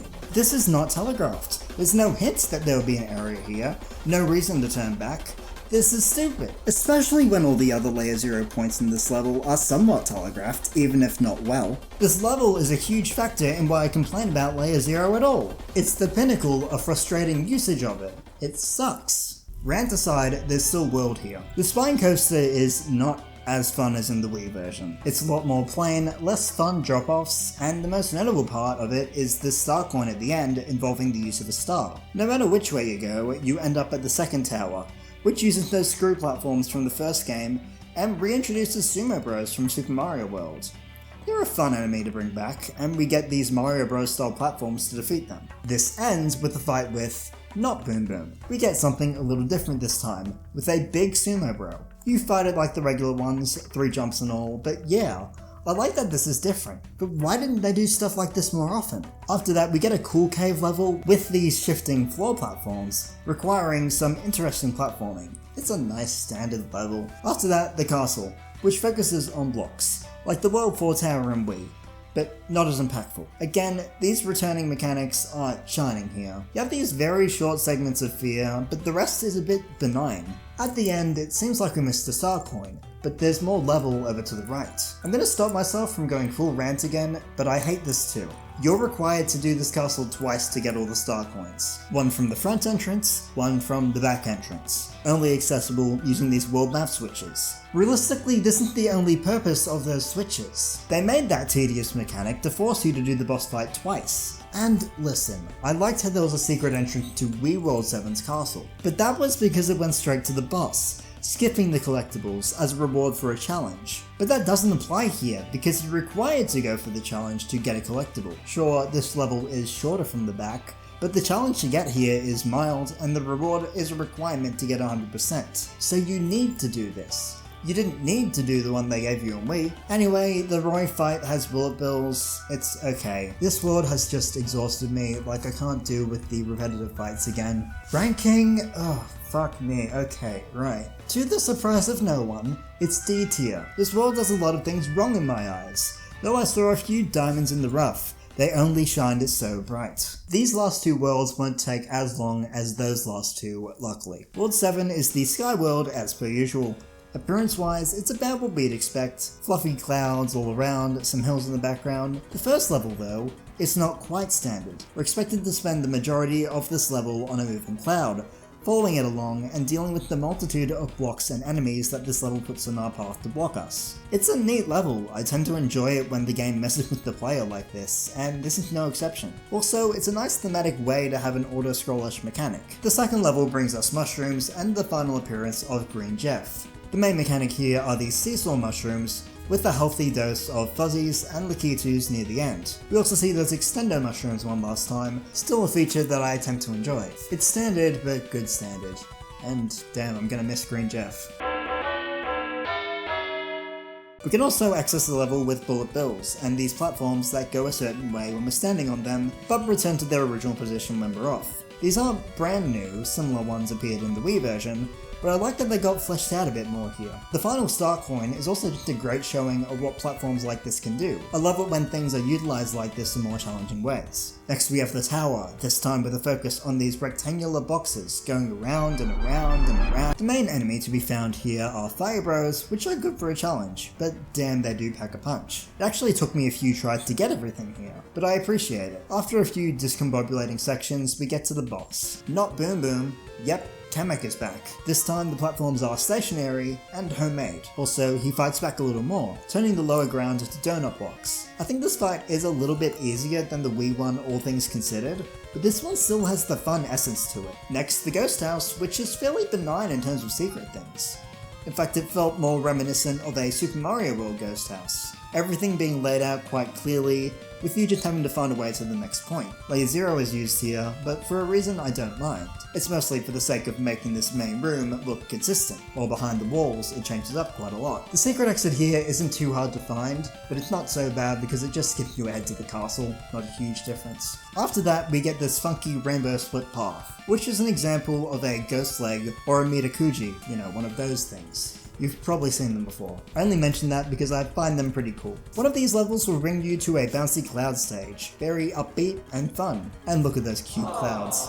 We've seen this stuff before with mushrooms, but the clouds move around so it's a bit different. It's just a level with a good energy to it. The other path takes us to a vertical level with those big water bubbles from the Wii game. It's nice to see a mechanic like these return, but I do think they work a little better here. This level is more based around them this time, instead of them feeling a little bit like they were just thrown in, which could kind of be said about the Wii's level with them. The last main level has snake blocks, my beloved, and it's an auto-scroller, my id. That didn't need to make sense, you already know. Also, Foo's are back, which I guess makes me the Foo Fighter. Let's see what else is going on. Last up we've got the castle, and like the Wii one, it's quite open, with us getting a clear view of the purpley smoke that's now enveloping Peach's castle. Now, I don't hate it, but I hate the fact that I can very easily believe that the reason this castle is so different is because the Wii's final castle was also so different, in a pretty similar way. Like, even these clockwork platforms look a bit like the ones from Wii. Anyway, Ludwig's fight is pretty nice. He sets up clones, and we have to figure out which one is real, while avoiding magic, and then jump on it. It's a moderately common thing I've seen in battles in video games, especially with you figuring out which one is the real one, but I do enjoy this fight. Well, that's World 7, and oh, never mind. We have an airship first. It'd be weird if there was only one in the game, I guess. We start off with a segment where we're avoiding this mechanical Bowser hand, who seem to hate the terrain. Or maybe it's us, because we're on the terrain. It's a slower section, but it leads to the first use of motion controls in this game, a slowish rail segment with fire. And more fire. This level just feels a bit too slow and mellow for me to enjoy it as much as the other airships in the series, but the boss fight at the end is pretty alright. Bowser Jr. has bombs and tries to punch us down. He also seems to hate the terrain for some reason. What are the odds? Anyway, it's a fun fight, and now we can head to World 8. But not before we take care of business. My ranking? It's an A ranking. A strong A, but still just A. It had some cool concepts, but not all of them felt fleshed out enough. Now we've finally reached World 8, Peach's Castle, and it looks a lot different than usual. It's turned into a lava-ridden area, and it's very much a normal lava area thematically. It's a slight shame because I feel like they could have done some cool stuff by combining some of the Peach's Castle energy with what we expect in lava worlds. Instead, the castle ends up just being more in the background. The first level is quite similar to Wii World 8's first level, with lava spires, meteors raining from above, and some tricky coins to get. This time though, there's no toxic fog coming from behind. I'm glad that change was made though, because this level is is one where you want to wait around a bit more, especially with this star coin. On the other hand, racing against the clock with this P-switch will lead to a secret exit. A secret exit that I don't think is necessary. Also, major nitpick reporting for duty. Where are the meteors coming from this time? There's no volcano in the background or anything to really signify that they're coming from somewhere. Anyway, 8-2 brings back the maximum capacity raft from Wii. This level has toxic fog in it, and it makes a hell of a lot more sense here. You can get really held back in this level if you aren't careful, so a race against time fits spectacularly here for difficulty's sake. We also get harder enemies this time, like Monty Moles and Magmores to deal with. The raft really got elevated here, I'd say. Next up is a level with lava that rises and falls, a mechanic that we've seen before with acid, but not with lava, so it's a little different. This level is quite challenging, but aesthetically it's phenomenal. Everything looks molten and clouded in fire. It ends up bringing a really good sense of danger to the stage. That secret exit from earlier takes us to an auto-scroller, which shares some elements with the rising lava level in Wii, with climbing, meteors, and flight being recommended. There's no rising lava though, so I do need to take off a point. It's not really a vertical level, specifically it's a bit more diagonal.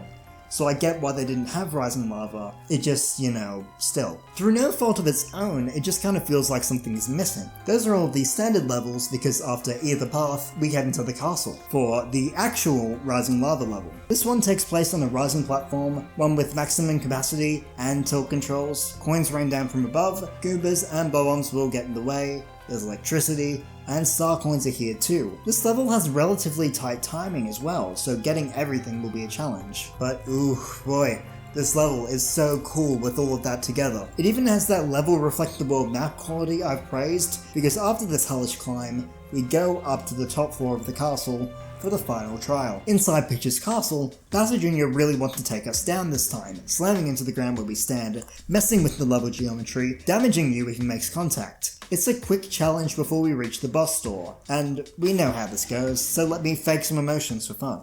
Oh my god, it's the Bowser from the Mario game? Well, oh my god, holy fuck, we better hit that switch. Let's go for it. We did it. We killed the big bad guy. Wait. Oh no, something is happening! Guys, I think it's not over. This is really scary. Damn, those kid-friendly Minecraft YouTubers should hire me. Anyway, we go up to find Peach, and like the other games, Bowser is back, but huge. But this time, there's a bigger twist at play. For every other second phase of Bowser, we're just trying to escape from him and get to the second switch, which is there for some reason. But this time, we're actually attacking him.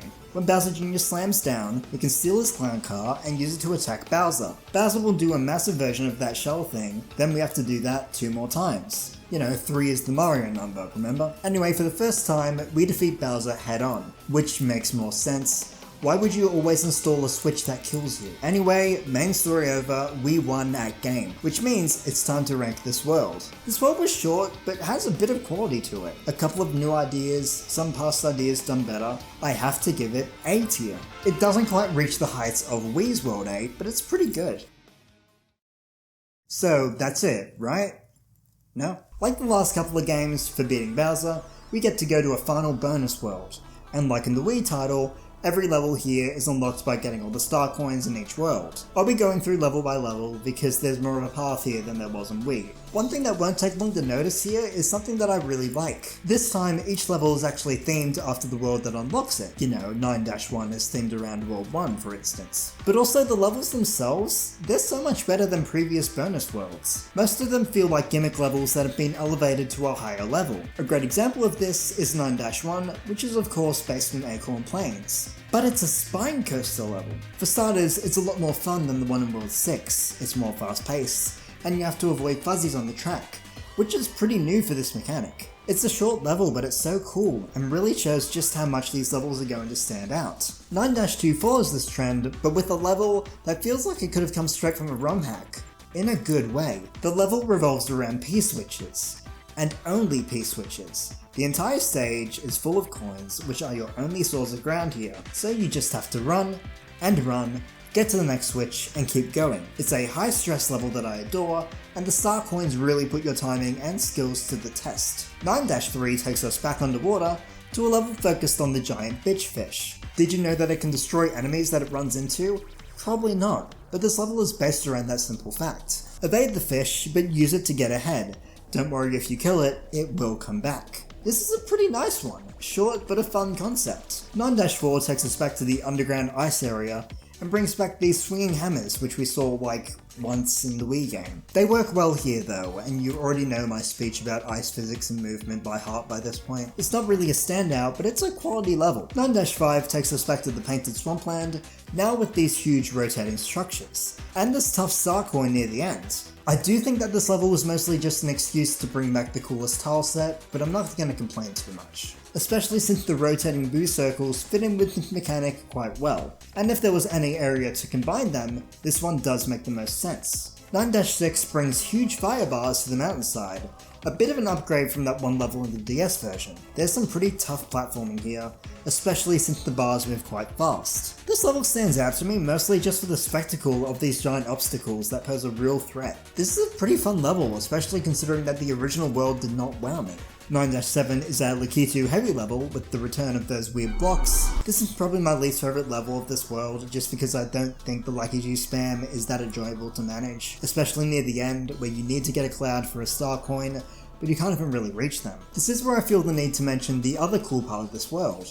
These mushroom houses on the side. They allow you to obtain the propeller and penguin power-ups from Wii. I didn't expect these to come back, but having them kept only to the bonus world is really cool. They feel like a special treat, sort of like the blue shell in the DS game, but more exclusive. Anyway, the propeller is pretty good in this level. Lastly, we have 9-8. A castle level with these pendulums as a main feature. This level is a bitch. You need to be super careful at all times, especially when standing on all these donut blocks. It's a great final stage to the world, testing the toughest of players in a menacing final trial, but when you win, it feels so good. However, when you beat all of those levels and get all the star coins contained within them, you get one more final level. This is the peak bonus level, entirely based around a gimmick, no real platforming challenges. All you do is follow a shell. You do get to move it around if you feel you need to, bring it down new paths and all that. The main thing here is just that you will get a bunch of extra lives here, which is pretty nice. What a pleasant level to get right at the end. So now, this world. I really like this world. It's a great end to the game, so it gets an S ranking. My opinion is incredibly subjective. So that's all for New Super Mario Bros. U. And this one was a bit more of a rollercoaster than some other games. You know, the first half of the game was pretty whelming, but then we get what is one of my favourite worlds in the entire series, followed by what I think is one of the worst worlds in the entire series. But then the rest of the game is pretty high quality. Quite a few new things were brought in, but I really don't think this game helped with the whole all of these games are really similar thought. With it being the first HD 2D Mario game, I think people were expecting a bit more unique and crazy stuff to come out of it. And while there were plenty of things that fit that criteria, it doesn't help when you have a lot of mechanics coming back, and some levels that sort of felt like repeats of ones from Wii. And even when those repeats are done better, it can still lead to a thought of like, oh, it's this one again, okay. This is interesting to me though, because like I've mentioned before, this game did have a DLC, New Super Luigi U, and this had all brand new levels, all of them shorter and a lot more challenging. The main attraction of this DLC was that every level only had 100 seconds on the timer, and outside of that they really did not introduce many new mechanics. And yet it feels entirely different to what we've seen in the series before. It's tricky, you have to act fast, and it just ends up feeling the most original that the series has been. And yet weirdly, it's the most derivative one from an outside glance. And that sort of leads into my main point for this video. First, I want to look at the tier list one more time, in total. The spread of the worlds here is pretty even. S+ only has 2 worlds, but that's because I'm giving those 2 a very high amount of praise. Below that, you see a pretty good amount of worlds that I felt were excellent, great, pretty good, normally good, and lastly, not great. But I do want to focus on that. D tier is not great, but it's not bad. A bad world would go in a hypothetical F tier, I suppose. Well, I don't really need to suppose, because there's been an F tier here this whole time. I didn't ignore it while playing these games, you know, at any point I could have just said, I hate that world, it goes in F tier. In fact, I did get a little close there with Wii U's World 6, but I didn't. And it's not because I planned to make this point in advance or anything, I just didn't think that any individual world was bad. There were always going to be single levels that I disliked, but no whole world felt like it stuck out like a sore thumb. So then the point I'm getting to is that I feel that these games are quite good in total. Each one brought me a lot of enjoyment in the past, and even replaying them now, I still like them quite a lot. And I'm sure that drew a lot of people, including some of the people who are still critical of these games to this day. However, that doesn't necessarily make them good games. Because outside of the first game, they sort of are representative of a problem that hopefully has been left in the past. And that's the fact that for a while, Nintendo was playing things safe,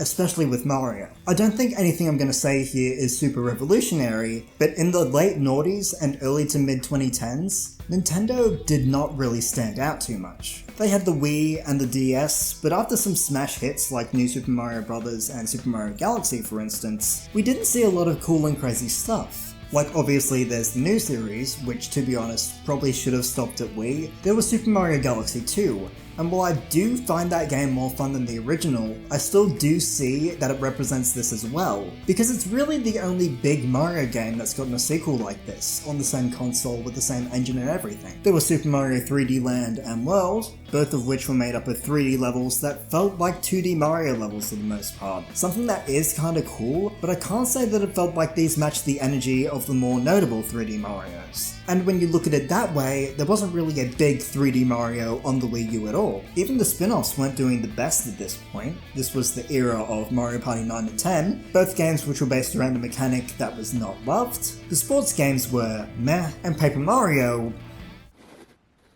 he's just resting. This wasn't just limited to Mario either. This was an era where we were getting weird spin-offs like Animal Crossing Amiibo Festival, and let's just say I regret finding out that Wii Sports Club was ever a thing that existed. Like $2 for a single day of gameplay.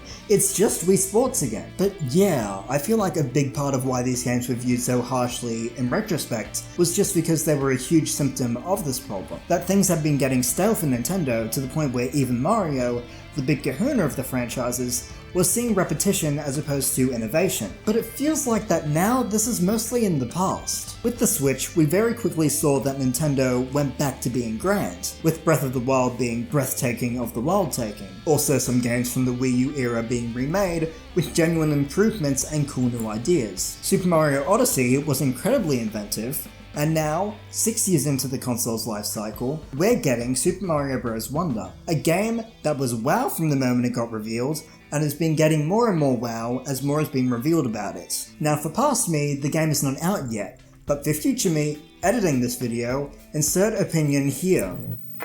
Hi, it's me, Amber, from the video that you've already been watching. If you're wondering why I'm a sock, it's because this isn't going to be quick. So here are my thoughts on Super Mario Wonder. Oh my god, it is so fucking good. Are you kidding me? Holy shit, it blew these 4 games out of the water immediately. Thanks, me. So while I do feel like the new series is quite good, each game being very enjoyable by itself, it made complete sense to me that people were gonna have negative opinions looking back. I looked at these games in a bubble, but games don't exist in bubbles in the court of public opinion. They're a product of their time, and these games represent a pretty bad time for Mario. I think Super Mario Bros. Wonder is going to be viewed a lot better in retrospect, because it looks like a game that's doing the right things, because Nintendo is starting to do the right things again. That's really all I have to say on these games. I remember them quite fondly, and that's clearly for good reason. And while I do recognize the issues around them, I still find them to be quite great by themselves. So thank you for watching if you did, and remember, the antidote is in the